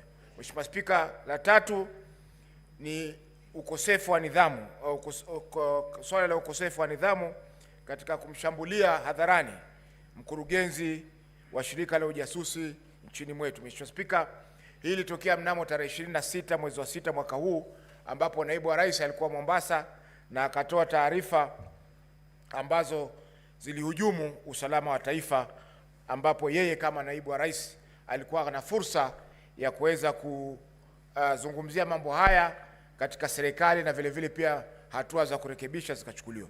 Mheshimiwa Spika, tunapoangalia makosa yote haya ni kwamba haya yasingeweza kumfika naibu wa rais kwa sasa, kwa sababu masuala haya ambayo yameangaziwa hapa yaliangaziwa na Senator Sifuna alipoleta mswada wake wa kumkosoa naibu wa rais, lakini mswada ule ulikufa ndani ya bunge hili la Senate. Mheshimiwa Spika, masuala ya ukiukaji wa kiapo haya, Mheshimiwa Spika, hayana nguvu kwa sababu wakati alipokuwa anaapishwa siku ya kwanza aliapa viapo viwili. Kwa hivyo hatujui ni kiapo kipi ambacho alikikeuka wakati Mheshimiwa Muthusi alipokuja hapa na kuzungumzia masuala hayo. Mheshimiwa Spika, nikimalizia nitamnukuu Seneta Orengo aliposema kwamba katika bunge lililokwisha kwamba mapinduzi yanakula watoto wake. Kwa Kiingereza, revolutions eat their own children. Na hii tunaona kwamba mapinduzi yameanza kula watoto wa Kenya Kwanza, wakianza na mtoto mkubwa kabisa ambaye ni naibu wa rais. Kwa hivyo ni masuala ambayo yameendelea katika bunge hili. Bunge lililokwisha tuliona hapa Profesa Kindiki aliteta sana hapa, lakini vile vile mapinduzi yakamla. Kwa hivyo ni kwamba lazima tujenge siasa katika nchi yetu ambazo zitakuwa ni siasa za kusonga mbele. Tukichaguliwa kama viongozi, tuzungumze masuala ya kitaifa. Tusizungumze masuala ya vijijini mwetu, wakati sisi matarajio ya Wakenya wote ni kwamba tunazungumzia masuala ya kitaifa.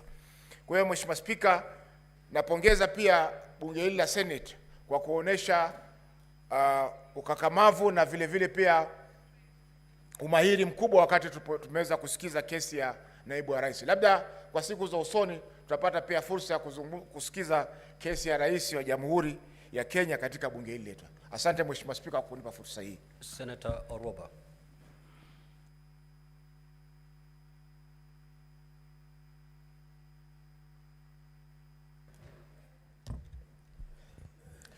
Thank you, Mr. Speaker. First of all, I want to say that this is not about a relationship. It's not about a friendship that has deteriorated. I have been hearing people say, if it's about a relationship, if it's about a marriage that has broken, why don't they go back and make peace and come together? No, Mr. Speaker. These two individuals, His Excellency the President and the Deputy President, did not come together so that they can live happily ever after and have children, Mr. Speaker. They came together so that they could deliver development to the people of Kenya, Mr. Speaker. So this, what we have been doing here for hours and hours, it pains me when I hear people saying, you know, about adultery and relationships and what, and I'm wondering, no. We have been here because of 11 counts, Mr. Speaker. A very serious impeachment motion because of not 2, not 3, but 11 counts, Mr. Speaker. In my condition, I have had to sit here and go through all 11 counts to understand which one actually has been substantiated and which one holds water. So no, this is not about a relationship. And we should not expect that because they came together, they should now go and sit somewhere and make peace. Now, and you know, stop disturbing us. No, Mr. Speaker. 11 counts of an impeachment motion is something very serious, Mr. Speaker. And it's very unfortunate that of the 11 counts, about 4 counts, Mr. Speaker, were not even substantiated, Mr. Speaker. Very shocking. When you have a team of legal experts sitting down bringing 11 counts, at the very least, they should have even substantiated 9, Mr. Speaker. But 4 counts, ground 2, when you talk about undermining a cabinet decision, how did we not have the witness come here to speak so that we can be able to understand? Some of us, we don't sit in cabinets, and we need to understand what a cabinet decision is, how it is undermined. Mr. Speaker, the witness was not produced. We had another witness who did not come here in terms of undermining devolution. Governor Sakaja signed an affidavit, but then did not appear, Mr. Speaker. People must respect the Senate, because when we are sitting here to analyze 11 counts, Mr. Speaker, honestly, in all fairness, they should at least be substantiated to some level. However, Mr. Speaker, I have lived through the post-election violence of 2007, 2008, and it is very strange that 2007 I was also pregnant, Mr. Speaker. And when I remember, Mr. Speaker, the things that triggered the post-election violence, Mr. Speaker, in 2008 of January, it was such utterances such as Musiguze Mlima, Mr. Speaker.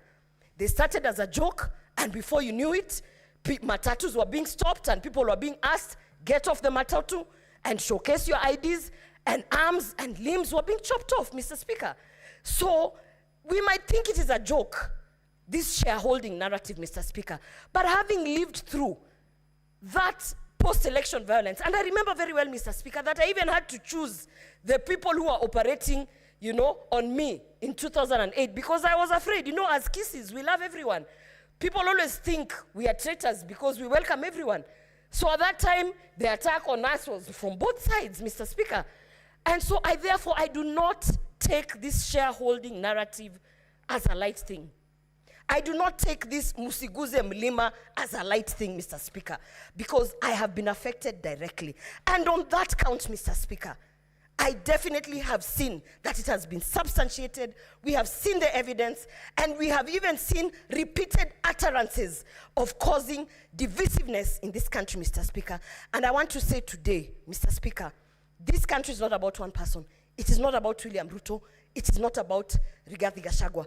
This country is about the 50 million Kenyans who have to live in peace and under the national unity, Mr. Speaker. And for that reason, Mr. Speaker, I want to say that on that shareholding narrative, I hold my ground, and I will definitely vote that he should be impeached. Senator Kavindu.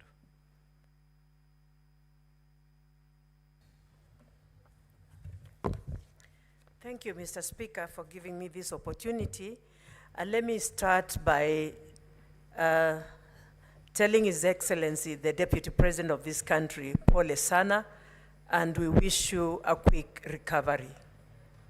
Two, Mr. Speaker, I want to quote a scripture which has been quoted here, John 8:7. Jesus told the people who took that woman to before him, whoever has no sin to be the first to take the stone and throw at that woman. And when he bent down, when he came up, there was none of them. All the men had gone, only the woman was standing there. And he told her, go in peace, your sins have been forgiven. Mr. Speaker, when I talk like this, I'm saying that the other day we had the Deputy President publicly ask for forgiveness. And the Bible in the book of Matthew 14, Matthew 6, verse 14 and 15, says that if we don't forgive men their sins when they sin against us, our Heavenly Father will never forgive us our sins. And talking like this, Mr. Speaker, I want to say the mover of this motion, Honorable Mutuse, could not substantiate the allegations. He was asked questions, and people even outside on media are laughing and asking what kind of a lawyer is he, because he could not answer many of the questions, because I think he was not aware of what of the motion. To me, it seemed like it was drafted by somebody else and he was given just to table it. Mr. Speaker, I want to say, even the last speech of the National Assembly, they said on impeachment, it is not necessary or important to substantiate every allegation and even to make sure that you have all the evidence of the allegations, because this is not like court. And I thought, as a Senate, we sit here as a court. And whatever ruling we give here is acceptable. And so I wonder why one would stand and say that they could not, it is not a must that they substantiate beyond reasonable doubt. I believe if we are impeaching a person, we should, all the accusations must be substantiated and beyond reasonable doubt, because that is one's career we are about maybe to ruin. And this person has a family. This person has a career. When I think of Waititu, when I think of Songo, for 10 good years, they cannot stand on any elective office. And Order, I had... honorable senators. Senator Methu, you are heard in silence. Senator Fernandi, you are heard in silence. Thank you, Mr. Extend Speaker. the same treatment to Senator Kavindu. Thank you, Mr. Speaker. And Mr. Speaker, it was just the other day I heard Majority Leader and many of us here say that Songo was impeached for no good reason. How do we reverse what we have already done on this, in this Senate? So, Mr. Speaker, I want to say, before we impeach anyone, we must substantiate all the charges and make sure that it is not something that we are going to eat back our words and start saying we did a mistake. Mr. Speaker, I stand here to say no to this motion. Senator Kathuria Murungi. Thank you, Honorable Speaker, for this opportunity also to make some comments, one or two comments on this important exercise. Mr. Speaker, many Kenyans are wondering why the Deputy President is being impeached. And they are saying if he is to be impeached, him and the President should be impeached at the same time. Mr. Speaker, the articles in the Constitution, our Constitution has given the National Assembly and the Senate this mandate to do this exercise of checks and balances to our public officers. And Mr. Speaker, Article 145, which we used this afternoon even to determine whether to proceed or not, is very elaborate on how to the process of impeaching the Deputy President or the President. So, Mr. Speaker, we are here because the Senate actually has been, on several occasions, we have brought deputy governors, and now the Deputy President. Mr. Speaker, kindly protect me from this. Honorable Speaker, Mr. Speaker, kindly protect me from some noise from behind. Senator Fernandi.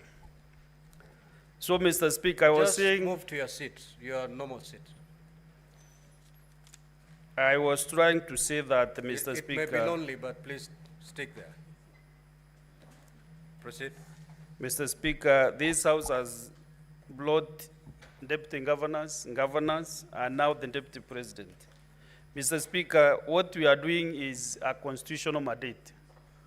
And therefore, I will ask Kenyans that they should bear with the Constitution. It is the Constitution which has brought us where we are. I want to thank the parties that were here for the last 2 days, the parties representing the Deputy President and the parties representing the National Assembly, Mr. Speaker. All these senators have been sitting as judges for the last 2 days and nights. And Mr. Speaker, it is only that this is a court, like a high court. Only that judges in the high court or the courts do not discuss the cases that they handle, but they meet and discuss, and then they make the decision. And then the decision is led by maybe the president of the court. But because now we make a decision through a vote, that is why, Mr. Speaker, we find ourselves here. And this evening, these juries will make their decision in one or the other. And Mr. Speaker, what I request Kenyans from today, whatever decision will be made to maintain peace, love, and unity, as was envisaged since independence in 1963. Because, Mr. Speaker, where we are, a decision will be made by the Senate in one way or the other, either to impeach the Deputy President or to appoint, or not to impeach, not to impeach, Mr. Speaker. And I want to talk to the people that represent the Meru community. I want to assure them that whatever decision their senator will make is for the best interest of the Meru people. And I want to assure them that their future will be bright, if not more bright, Mr. Speaker. And what they need is service delivery, not individuals. Whatever decision that I'll make is for their best interest, because they elected me to make some decisions. Some are soft decisions or hard decisions. But what they need at the end of the day, they will ask their senator for 5 years, what have you done for us? But as I finish, Mr. Speaker, I want to encourage all of us in a verse from the Bible, Thessalonians chapter 5, verse 18, which says that in every situation, no matter what the circumstances, be thankful and continually give thanks to God. For this is the will of God for you in Christ Jesus. So whatever you do, thank God. Whatever happens to you, thank God, because we always should give thanks to God. Thank you very much, Mr. Speaker. Senator Christo Lasige.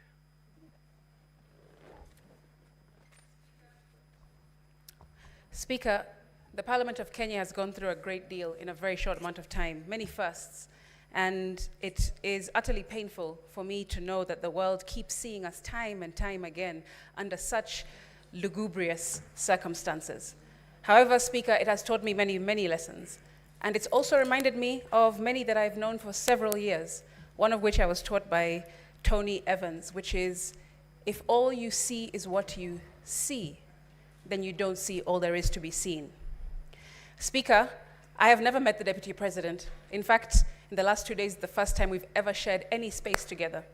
And to be honest, I don't think that we have much in common. I personally feel like there is a lot to be desired in his leadership style, for me personally.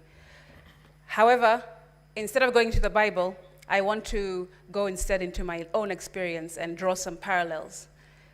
Mr. Speaker,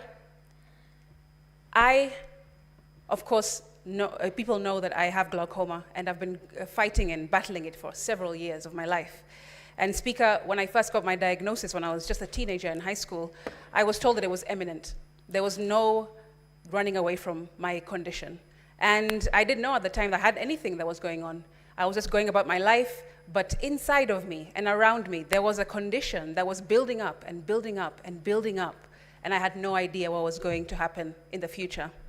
Mr. Speaker, now I've been left blind, and I cannot see in front of me even when I put my hand in front of my face. Mr. Speaker, the parallels I draw with my life and the current hearing that we are sitting in today is that the Deputy President did not foresee this happening to him either.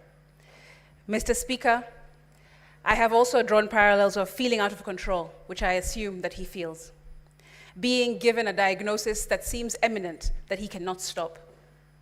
Mr. Speaker, I also feel that he is probably feeling fear. That's what I've heard. Mr. Speaker, feeling betrayed, feeling angry. And I felt all those feelings because of a situation that I can draw parallels with in this hearing. And Mr. Speaker, I have been fighting and fighting, pleading and praying, trying everything in my power to mitigate, to stop, just like he has been doing in the last several weeks that this has been going on, Speaker. And it's funny that it's Blindness Awareness Month this month in October, because there are many lessons, like I said, that I have learned, and I wish that the public will also take from this experience. Mr. Speaker, I hope that the public understands that when they have their back to the wall, when they've been in any kind of battle, even when they feel isolated, there is something called golfer's elbow, which I learned. Golfer's elbow is the idea that, or is a condition that golfers usually have when they hold on to the grip of their club too tight for a long period of time, and they end up injuring their wrist all the way up to their elbow because they're holding on too tight to an outcome, too tightly. And I've learned that sometimes you just have to let that go. And I hope that the public can take that away from this situation. Mr. Speaker, we must move away from hegemony, the idea of being dominated by one group or a person or a company or a state, because we are a democratic republic, and we need to move away from such ideology, such utterances, such behavior, Mr. Speaker. However, in the 11 counts, I have seen many that have no evidence, and I've seen some that do have some evidence. But I have not been particularly given confidence by the witness-in-chief, the mover of this motion, when I saw him up on the stand, Mr. Speaker. Although none of us can relate to what it's like to being a deputy president in this room for sure, we can definitely relate to the lessons that I've just mentioned. Mr. Speaker, make decisions today that will not betray you tomorrow. That's one. I also want to share that even though you're in a battle, whatever that might be, financial, personal, medical, whatever it is that you're going through at the moment, and you feel like your back is on the wall and everything, all the odds are against you, remember that it gets better. You do better. You will experience better. And we will become better, Mr. Speaker. I will finish, and I hope that the senators will remember what I said to them yesterday from the Bible, Proverbs 17:15. Senator Newton.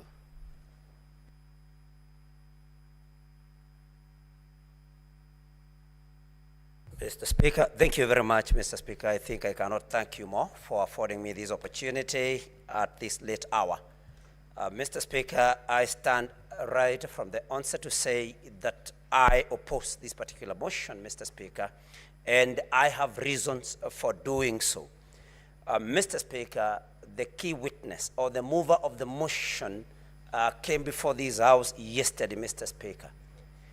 And although I'm not a lawyer, but I know that it is there in the rules of natural justice that whoever alleges must prove. The Honorable Mutuse was not able to prove any of the allegations or any of the grounds that he laid against His Excellency the Deputy President, Mr. Speaker. Mr. Speaker, Kenyans were and are watching these proceedings. They were able to see the cross-examination and to hear the cross-examination of the Honorable Mutuse, Mr. Speaker. And I want to urge this House, Mr. Speaker, that if we want to uphold the dignity and the honor of this House, that Kenyans were and are still watching, you cannot impeach the Deputy President of the Republic of Kenya, Mr. Speaker, on allegations, on grounds that were not able to, that the mover was not able to prove, Mr. Speaker. And that is what prompted the question, I think, by Senator Wambua, which later was asked by Senator Okia Omtata, which you were able to stand down because it had already been asked, whose motion was Mutuse's? Because it was not his motion. He had no proof of any or for any of the allegations, Mr. Speaker, and that is why this House, in order for us to uphold, like I've said, the dignity and honor, we need to vote no to this motion, Mr. Speaker. Mr. Speaker, many that have spoken before me have talked about the woman, the adulterous woman that was caught in the Bible. Senator Kajwang put it even better, that they did not bring the man that she was caught in the act with. Mr. Speaker, we need to ask ourselves, how good are we? How clean are we? Are we qualified to throw the first stone, Mr. Speaker? I think that is the first question that we should ask ourselves, that as we judge the Deputy President, how good are we? How many mistakes, how many offenses have we ever committed? How many sins even have we ever committed? And God forgive us, and our fellow human beings also forgive us, Mr. Speaker. But the most moving thing, Mr. Speaker, is that we did not give the Deputy President an opportunity. I know, of course, the motion to defer this particular, to adjourn up to Saturday did not pass. But, Mr. Speaker, under Section 50 of our Constitution, Mr. Speaker, 50-0, Mr. Speaker, we need to give any person, 50-0, that is 50, Mr. Speaker, 2F, to be present and when being tried, unless the conduct of the accused person makes it impossible for the trial to proceed. Mr. Speaker, the Deputy President was taken ill, according to what the council reported to this House. And, Mr. Speaker, we did not give him an opportunity. Mr. Speaker, I draw your attention also to our Constitution, Article 145, Clause 5. The President shall have the right to appear and, not or, and be represented before the special committee, Mr. Speaker. We did not give him that opportunity. Mr. Speaker, because I can see my time is wearing out, if not for anything, Mr. Speaker, I ask this House, you cannot condemn a sick person. Any one of us can get sick. I want to appeal to my colleagues, Mr. Speaker. Nobody chooses when to get sick and when to be in good health. We cannot afford to judge a person, to condemn a person when they are in hospital, Mr. Speaker. And so I want to appeal to the members of this House that if not for anything else, you consider that the Deputy President has been taken ill and show the necessary compassion. And Mr. Speaker, I want to, my majority leader is here, and he made a statement that was very disturbing, that even those that are saying that it can bring division should. Senator Mogene.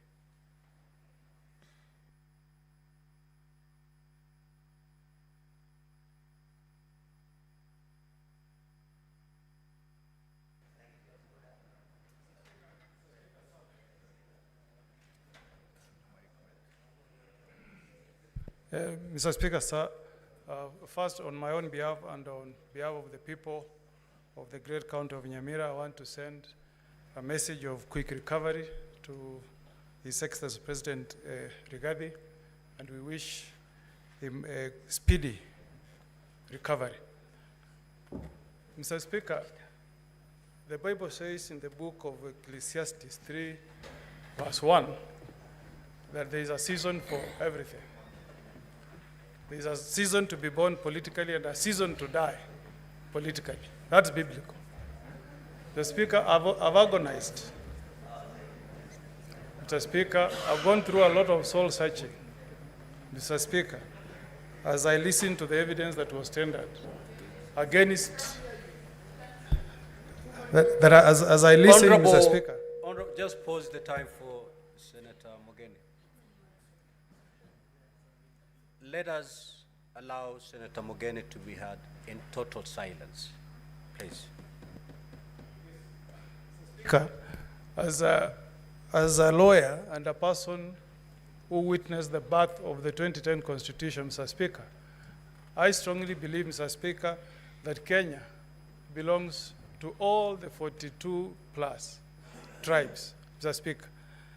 And what has disturbed me, Mr. Speaker, for the 2 days I've sat here, Mr. Speaker, what would happen to my community in Kisii and in Nyamira if we ran our government through this theory of shareholding? Mr. Speaker, as I speak tonight, Mr. Speaker, the people of the two counties of Omogusi, Nyamira and Kisii, are victims of that theory of shareholding.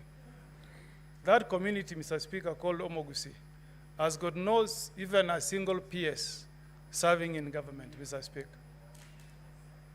Mr. Speaker, as we speak this evening, Mr. Speaker, the Omogusi people, Mr. Speaker, have been the biggest victims of this theory of shareholding. Mr. Speaker, the Constitution that we enacted in 2010, in Article 27, Mr. Speaker, clearly states that we should not discriminate, Mr. Speaker. I hope, Mr. Speaker, when I cast my vote tonight, I'll be sending a message from the people of Nyamira, Mr. Speaker, that a government is formed for all the tribes in the Republic of Kenya, Mr. Speaker. I've agonized, Mr. Speaker, on the issues that have been brought in this motion, touching on the widow and the children of the late Governor for Nyeri, Gachagua.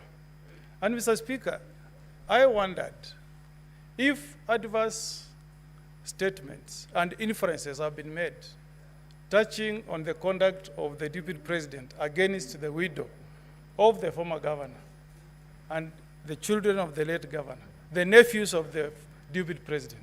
Why, Mr. Speaker, I ask as a father, why, Mr. Speaker, did the widow and the children of the late Governor Gachagua swear an affidavit to dispel all the things that have been said against a scheme of swindling those children? Why, Mr. Speaker? Why didn't they swear an affidavit, Mr. Speaker? That has troubled me a lot. And as I cast my vote tonight, Mr. Speaker, I'll be casting my vote for those children who lost their mother, who lost their father, but who were not given an opportunity, Mr. Speaker, to appear before this House and tell us, Mr. Speaker, that there has not been any wrongdoing from the deputy president to those children. Count number 1, count number 8 is about the utterances that were made by the deputy speaker.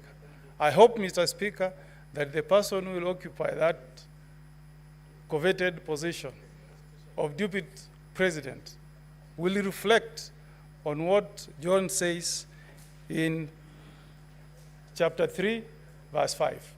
Mr. Speaker, the Bible says that the tongue is a small part of the body, but the tongue is also fire, and it's a world of evil among parts of the body. If the deputy president had checked his utterances, Mr. Speaker, perhaps we will not be having this motion this evening. So, as we vote tonight, Mr. Speaker, let's also learn. Let's also learn from what the tongue has done to Honorable Gachagua. I will vote, Mr. Speaker, where I'm convinced that allegations against the deputy president have been proved. I reserve my vote to be cast at the right time. Senator Boni.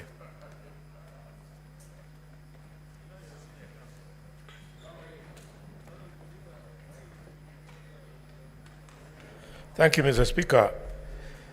Mr. Speaker, the position of the Deputy President of Kenya is very high.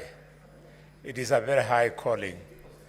And therefore, Mr. Speaker, as we make a decision on the Deputy President of Kenya, I want to remind him that of those to whom more is given, indeed, more is expected of them. And he should not feel that he is being victimized because, Mr. Speaker, the highest standard of this Constitution in 2013, by dint of lack of integrity, the Deputy Chief Justice, Nancy Barasa, lost her job merely because she pinched the nose of Kwamboka. The Deputy President indeed did worse than pinching the nose of somebody. Mr. Speaker, the Deputy President, seeing the allegations against him, I can't imagine that he moves around with the moninga of man of faith and truthful man. Mr. Speaker, if really we must talk about faith, may I remind the Deputy President of a man of faith, a man of letters called Bill Paul. Bill Paul said, man of faith, that integrity is like virginity. You lose it only once. And when you lose it, you can never get it back. The Deputy President has lost that virginity of leadership. Mr. Speaker, coming from a community that paid for the price of inflammatory speeches in Likoni, in Molo, and in Trans Nzoia, if I had time, I would discuss what some of my relatives went through, including Pastor Liai from Ichina village. Mr. Speaker, during the tribal clashes of 1992 and 1997. I would like to remind the Deputy President of the post-election violence of 2007, 2008. One of the reasons why we had to have this progressive constitution that will be removing him, hopefully, this evening from office. Mr. Speaker, even as we ask the Deputy President to leave office, we must insist that the DCI and the ESCC and other investigative institutions must pursue this matter beyond this vote. I have on mind, Mr. Speaker, the activities of the intricate web of companies, up to 22, so to speak. The reason I believe young Mutuse could not bring all this, dear senators, colleagues, is because effort requires money, requires time to do all that research. Some of them you have to do clandestine for you to get information. I believe that if the Deputy President had taken the dog, we were going to completely undress him. We would have asked him to justify what activities each and every one of those companies was doing. It's part of the reason why he stepped down, Mr. Speaker. Mr. Speaker, I have evidence, which I don't wish to be part of the case, that as soon as the Deputy President's brother died, the wife went to the corporate branch of the cooperative bank and started crying there that the manager should stop the Deputy President from operating these accounts. Mr. Speaker, finally, the Deputy President must be investigated for the role. Senator Eddy.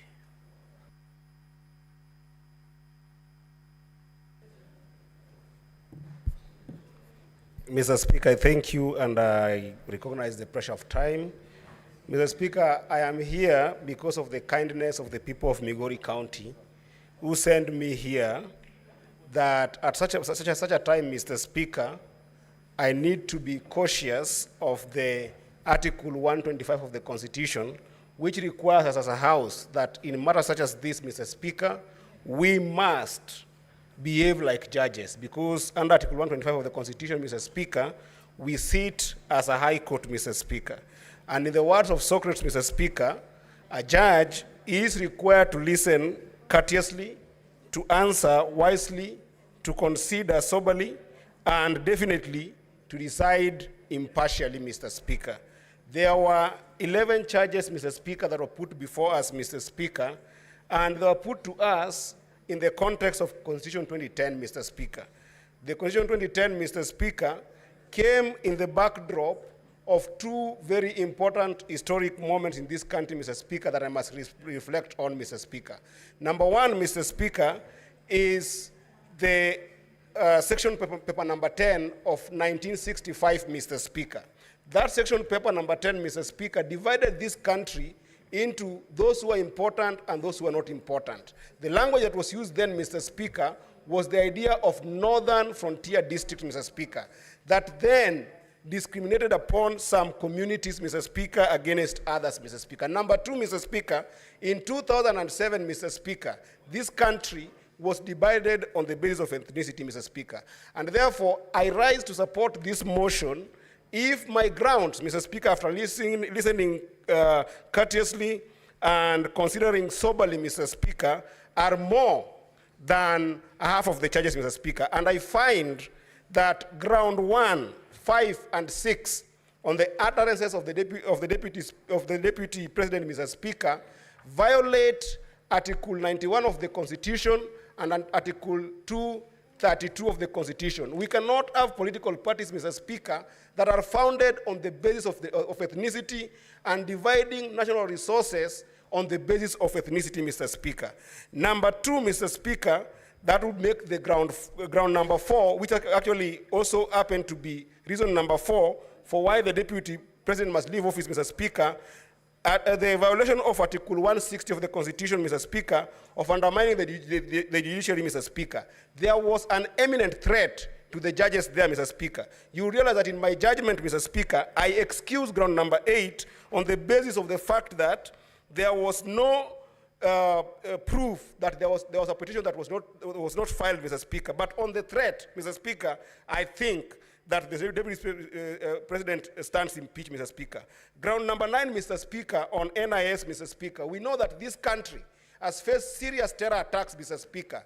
And the moment the Deputy President, Mr. Speaker, showcases the secrecy of deficiency in our security infrastructure, Mr. Speaker, and you know that under Article 240 he has platforms to be able to express himself, Mr. Speaker, it is a violation of the Constitution, Mr. Speaker. Lastly, on ground number 11, Mr. Speaker, on bullying KEMSA official, Mr. Speaker, it has been proven here beyond reasonable doubt, Mr. Speaker, that the Deputy President is not a member of the company that was listed. He's not an employee of that company, Mr. Speaker, yet he goes ahead and makes calls on behalf of that company, Mr. Speaker. That is impeachable. Lastly, Mr. Speaker, I must call the Council of the Deputy President to order, Mr. Speaker, especially Council Paul Muite, Mr. Speaker, for actually practicing law indecent, Mr. Speaker.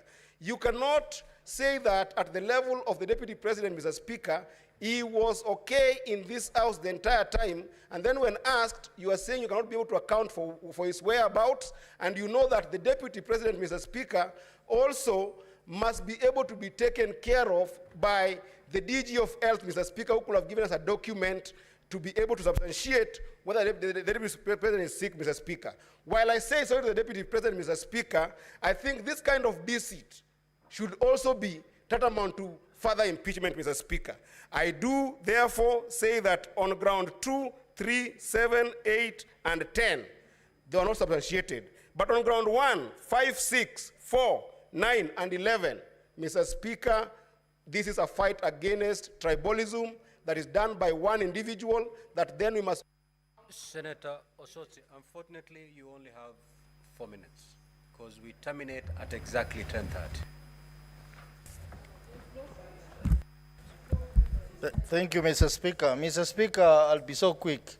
Mr. Speaker, when the Deputy President was here, I remembered the saying of a famous philosopher, 19th century, Lord Acton, who said, power tends to corrupt, and absolute power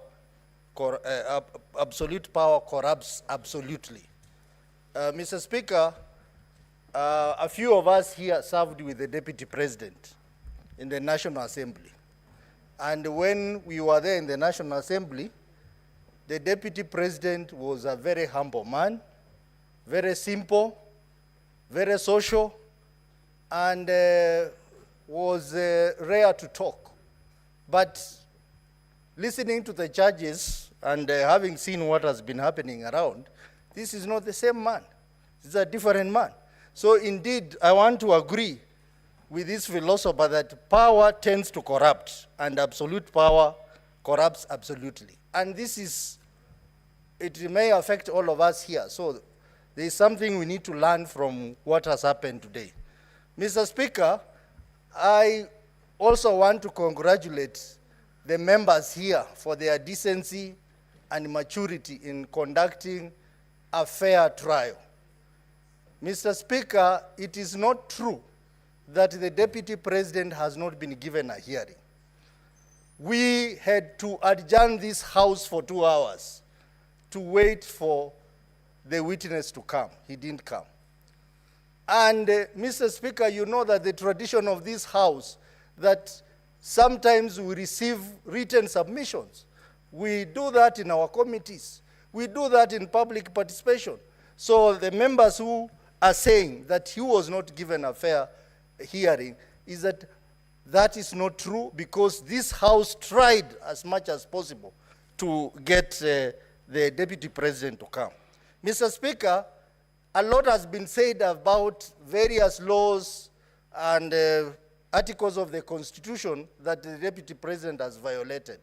But one important article of the Constitution that runs through all the charges, Mr. Speaker, is Article 131 of the Constitution, which read together with Article 147, clearly says that the Deputy President is a symbol of national unity.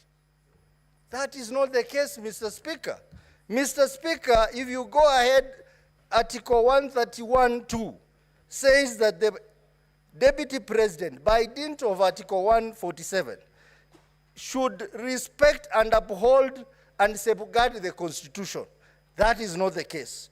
The Deputy President should promote and enhance the unity of the nation. That is not the case. The deputy president should promote respect for diversity of the people and communities in Kenya. Mr. Speaker, that is not the case. So if there is any piece of law that is going to send the deputy president home, is clear violation of Article 131 of the Constitution, because the deputy president is the principal assistant to the president and therefore exercises powers of the president as per Article 131 of the Constitution. Mr. Speaker, if there is one charge, because we have 11 charges, that is going to send the deputy president home, it's charge number 1. I listened to the evidence that was brought here by his counsel. That evidence of the coalition agreement of Kenya Kwanza was not sufficient, was not convincing. And in fact, Mr. Speaker, the deputy president conveniently hid for... Your time is up. Majority Leader, you may now move to reply.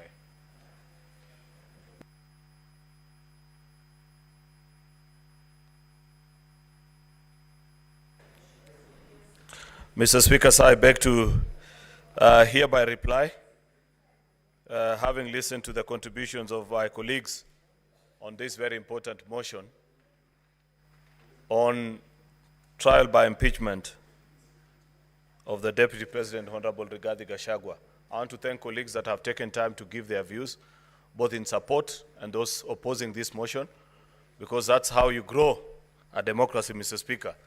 We may not all have to agree on the same subject matter, Mr. Speaker, but the chance to even speak and say what you feel about an issue is an important attribute. Indeed, Mr. Speaker, I agree with the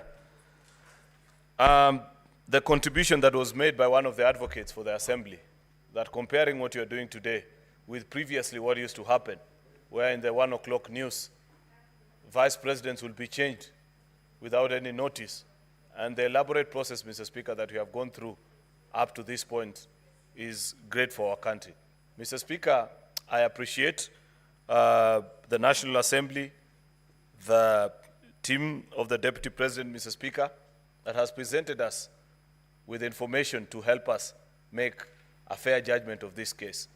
Mr. Speaker, I strongly disagree with those that hold the view that the Senate hasn't been as fair to the Deputy President as perhaps they would have expected.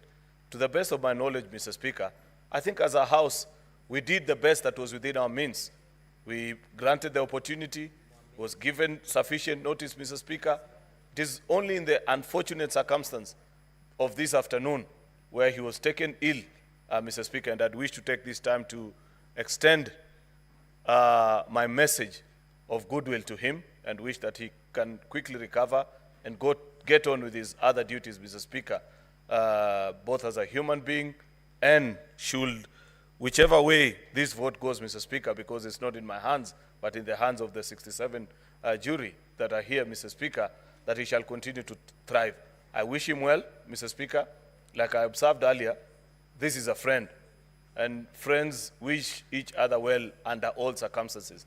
Mr. Speaker, you know, just as a final thought, I thought about the journey of the Deputy President and the tribulations that have occurred to him as occurrence to either his conduct or utterances. And I'm reminded of a book I once read, Mr. Speaker, by Senegalese satirist Osman Sembene, a book called Hala, where, Mr. Speaker, a very rich businessman by the name El Haji looks and desires a beautiful young lady by the name Ngone, and finally takes her in as a third wife. Unfortunately, on the same night that he marries her, he develops erectile dysfunction, Mr. Speaker, and is not able to consummate the marriage. Sometimes in life, Mr. Speaker, when you fall down, you have to prepare to get down before you eventually can rise up, Mr. Speaker. I do hope, Mr. Speaker, that even in this particular process, the Deputy President will emerge stronger, better, as a human being, as a leader, and that there can be better days ahead for him. With those very many remarks, Mr. Speaker, I beg to reply and wish that our colleagues in this House make a decision in the best interest of the country. I thank you, Mr. Speaker. Thank you. Now, honorable senators, these are the guidelines on how we're going to move forward. One, all honorable senators are eligible to cast their votes. Secondly, the threshold is 45 senators. So there ought to be 45 senators in the chamber. And we are going to vote for the charges separately. So we're going to vote 11 times. I now direct that the bell be rung for 2 minutes.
Good evening.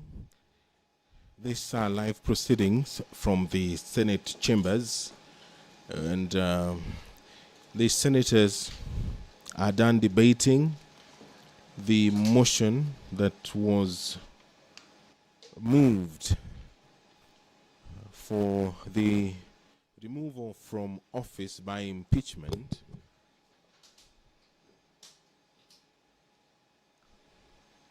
You're watching live pictures from the Senate, where debate has been concluded.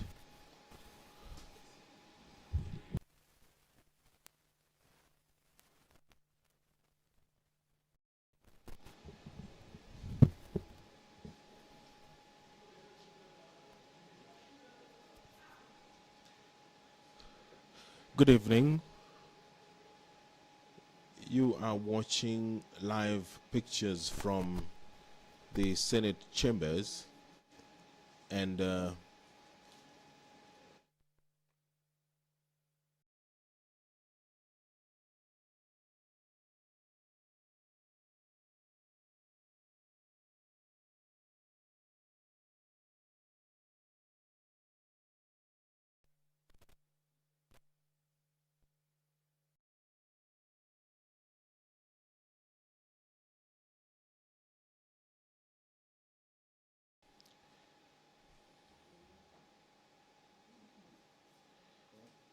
the senators are done debating the motion that was moved seeking the removal from office by impeachment the Deputy President of the Republic of Kenya, and now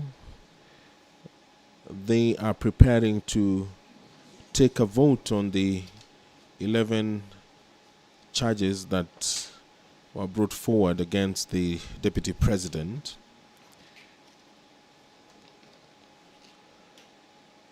Charge 1, gross violation of Articles 10, Subarticle 2A and B and C, Article 27, Subarticle 4, Article 73, Subarticle 1A and 2B, Article 75, Subarticle 1C,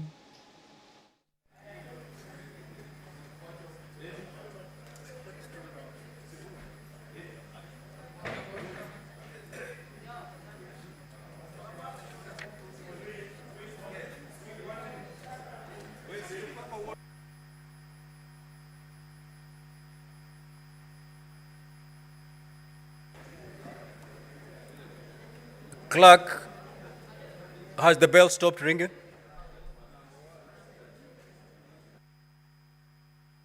Sergeant at Arms, kindly close the doors and draw the bar.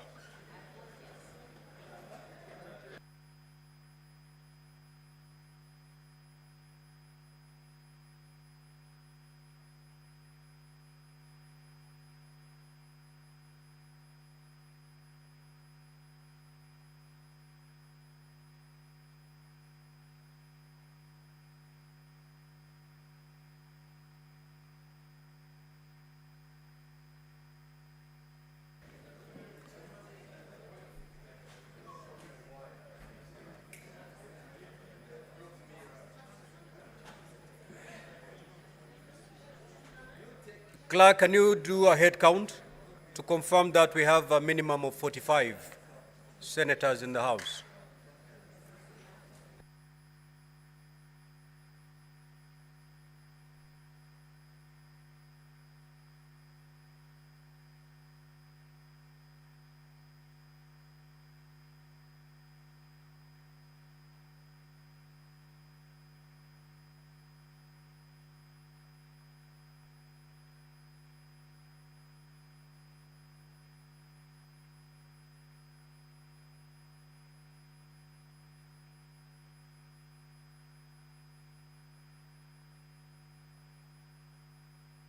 Order, honorable senators. Majority Leader, you may take your seat.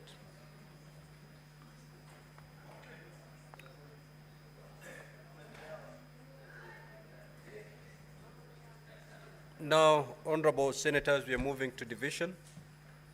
I will first put the question. Voting shall be electronically, and we shall be voting on separate charges. So we're going to vote 11 times this evening. I'll proceed to put the question. Honorable senators that are aware that the National Assembly on the 8th of October 2024 resolved, with the support of 282 members, being at least 2/3 of all members of the National Assembly, that pursuant to the provisions of Article 145(2), as read with Article 151(b) and 2 of the Constitution, and Standing Order 65(2) of the National Assembly Standing Orders, His Excellency Rigathi Gachagua, EGH, Deputy President of the Republic of Kenya, be removed from office by impeachment on the grounds specified in the special motion.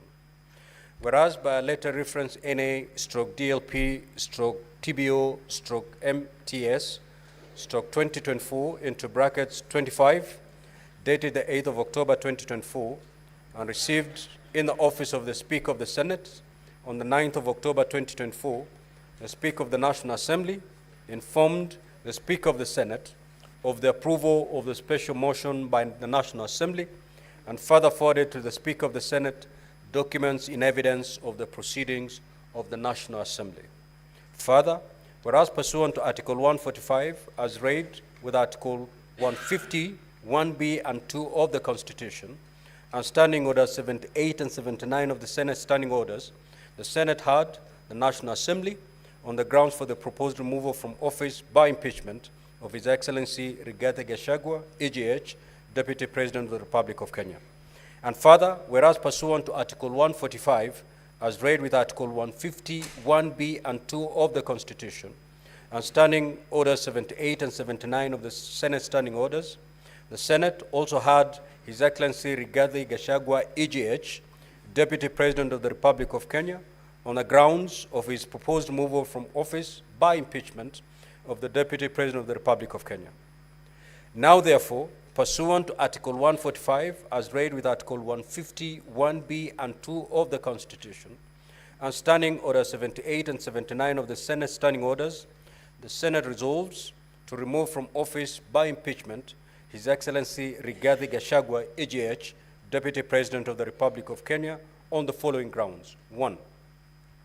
Gross violation of Articles 10, 2A, B, and C, 27(4), 73(1)A and 2B, 75(1)C, and 129(2) of the Constitution, and Article 147(1), as read together with Article 131(2)(c) and D of the Constitution.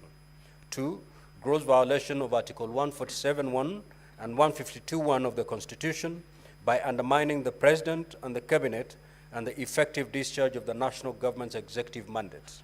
Number 3, gross violation of Article 6(2), 10(2)(a), 174, 186(1), 189(1), and the fourth schedule to the Constitution by undermining devolution. Number 4, gross violation of Article 161 of the Constitution on the institutional and decisional independence of judges. Number 5, gross violation of Articles 3(1) and 148(5)(a) of the Constitution on the fidelity to the oath of office and allegiance. Number 6, serious reason to believe that His Excellency the Deputy President has committed crimes under Section 13(1)(a) and 62 of the National Cohesion and Integration Act. Number 7, serious reason to believe that His Excellency the Deputy President has committed gross economic crimes under Sections 45(1), 46, 47(a)(3), and 48(1) of the Anti-Corruption and Economic Crimes Act, and Sections 2, 3, 4, and 7 of the Proceeds of Crime and Anti-Money Laundering Act.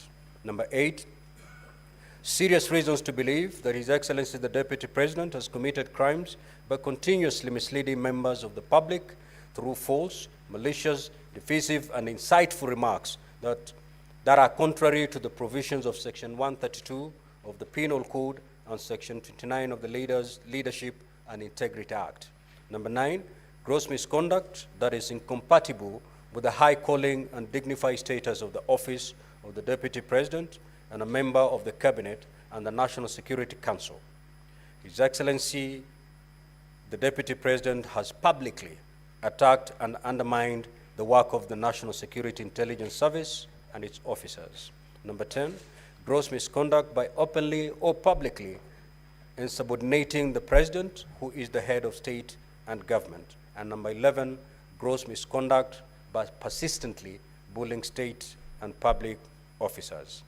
As I've already indicated, honorable senators, voting shall be done electronically. So at this juncture, I will ask honorable senators to pull your cards out of the delegate unit.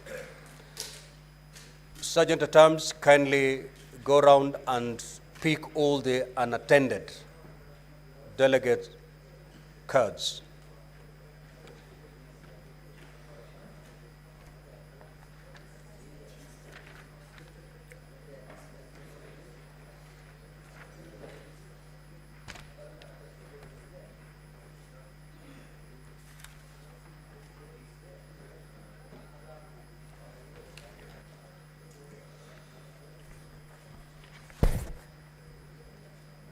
Sergeant at Arms, if you're done collecting the unattended cards, we're good. Now, honorable senators, you may log in back. As indicated earlier, we'll be casting our votes 11 times. So the vote you're going to cast at the moment is for charge allegation number 1, which is gross violation of Articles 10(2)(a), B, and C, 27(4). I had already read it out. So from this moment, it's beamed on the screens. So honorable senators, once you've logged in, you may now proceed to vote.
Senator Tabitha Keroche, may you move to dispatch and get some assistance.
We're now going to allegation number 2. It's been beamed on the screen. You may now vote.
We shall now move to ground number 3, allegation number 3. Can you beam it? There we are. Honorable Senators, you may now proceed to vote on allegation number 3.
We are now going to allegation number 4. Let it be beamed on the screen. Honorable Senators, you may now proceed to vote on ground number 4.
Honorable Senators, we are now moving to vote on charge number 5. You may now proceed to vote on charge number 5.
Honorable Senators, we are now moving to allegation number 6.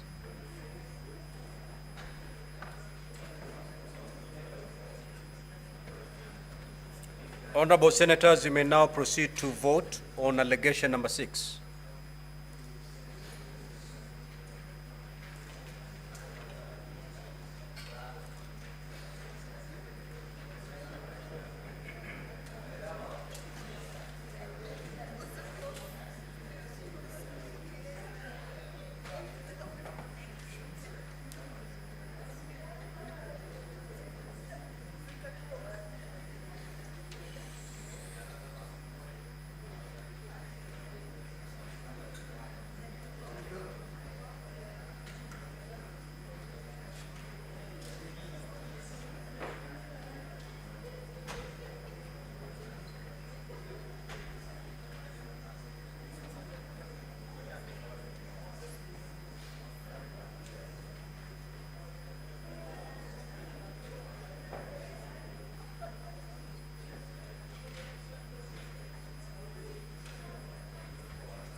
Honorable Senators, we are now going to move to allegation number 7.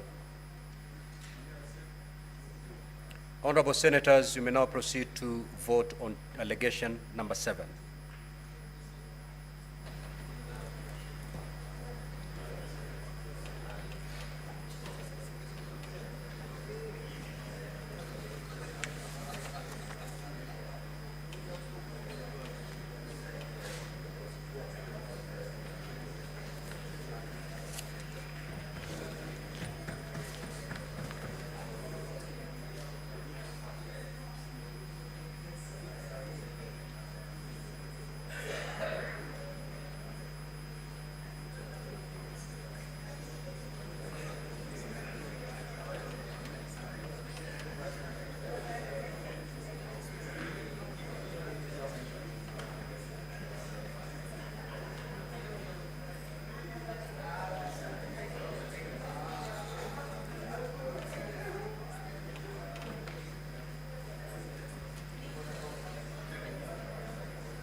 Honorable Senators, we are now moving to ground number 8.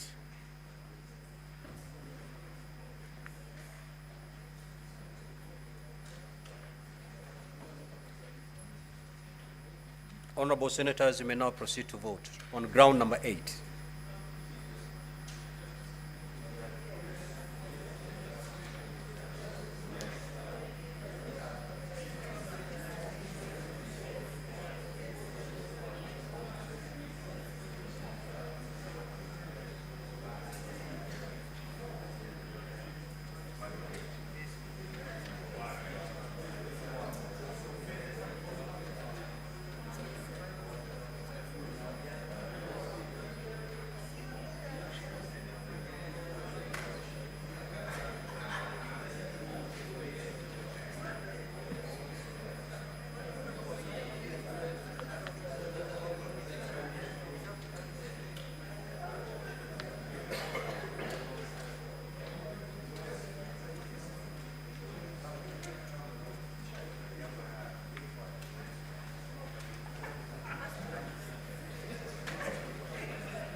Senator Karungo, just come to the dispatch, Senator Karungo, and cast your vote.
Honorable Senators, we're moving to charge number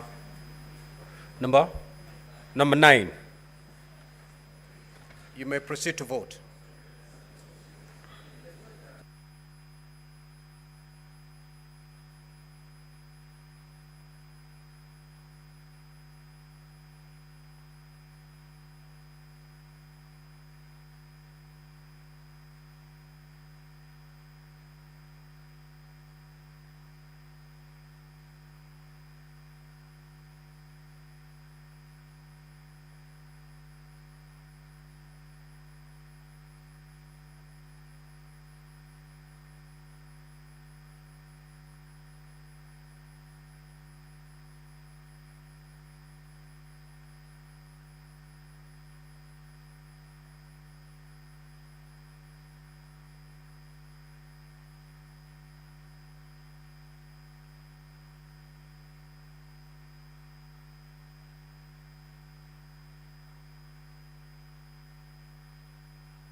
Honorable Senators, we're moving to charge number 10.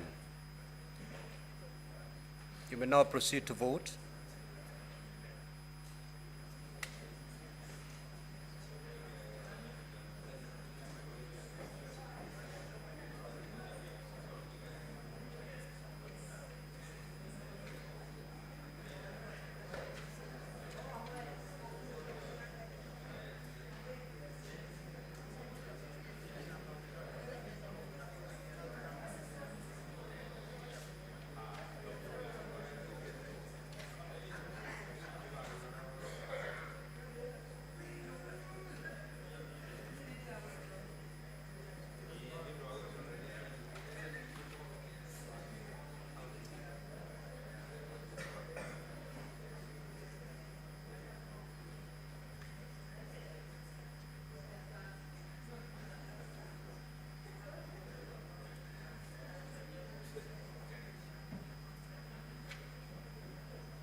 Senator Boni, proceed to dispatch and cast your vote.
Honorable Senators, we are now moving to the final charge, charge number 11. You may proceed to vote.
Honorable Senator Methu, proceed to dispatch. Senator Karen Nyamu, likewise. Senator Alan Chesang, proceed to the dispatch. Senator Karungo, proceed to the dispatch. Bayo.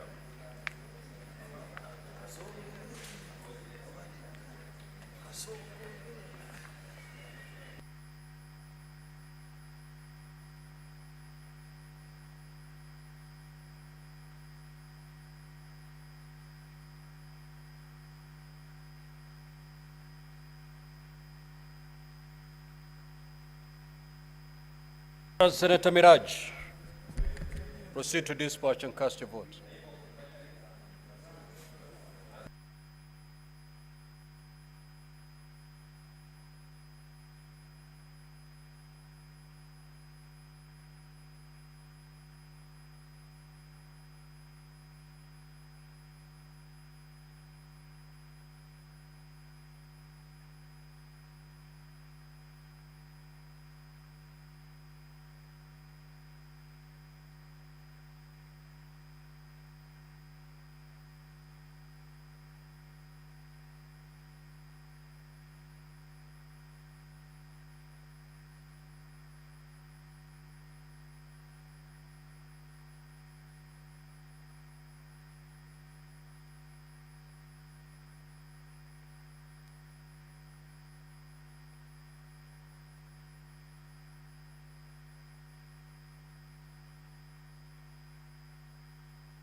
Senator Ojenda, proceed to dispatch.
Order, honorable senators. Senator Okoit Omtata, Senator Bass and Senator Oroba. Please take your seats.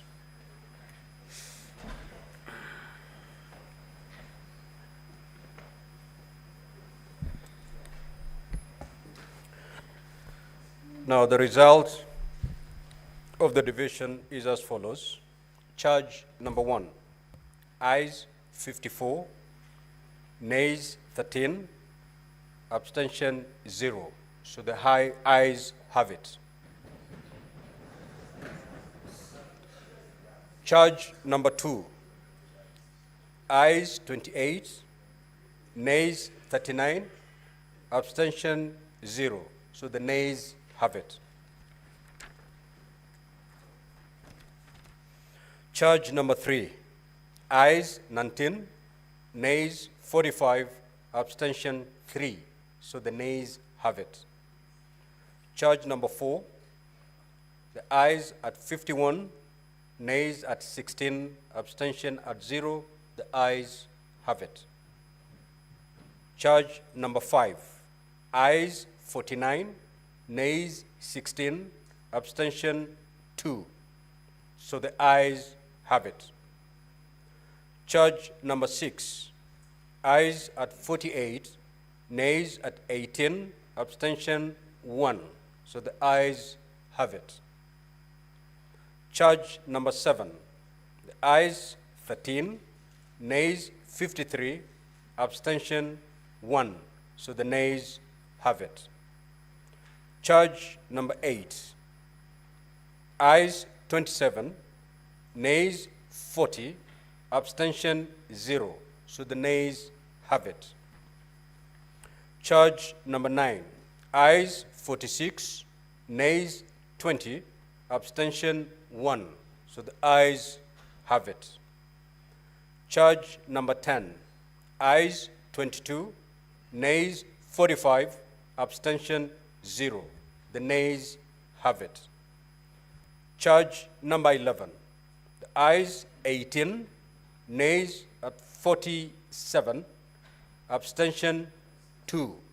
So the nays have it.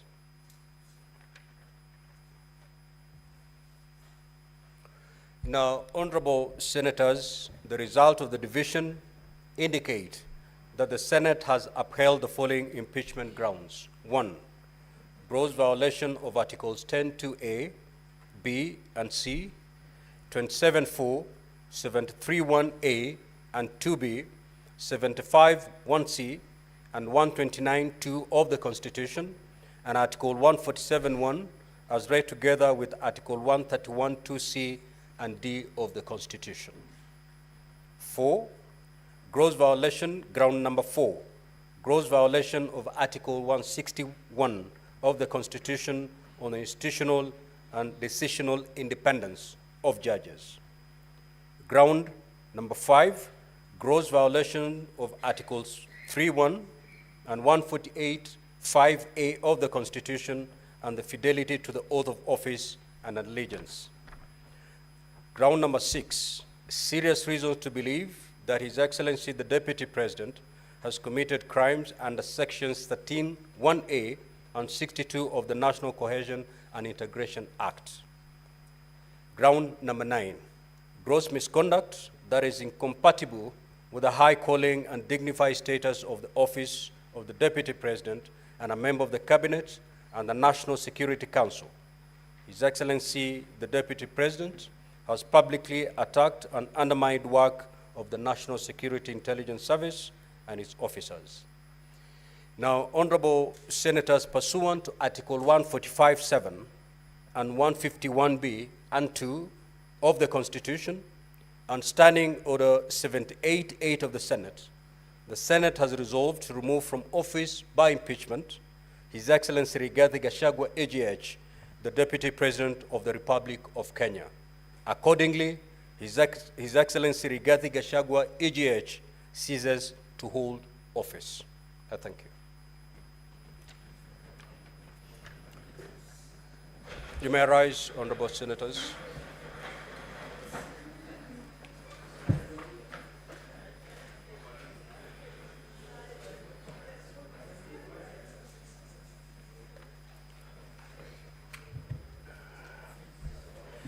Now, honorable senators, there being no business on the order paper, the Senate stands adjourned until Tuesday, the 22nd of October, 2024 at 2:30 p.m.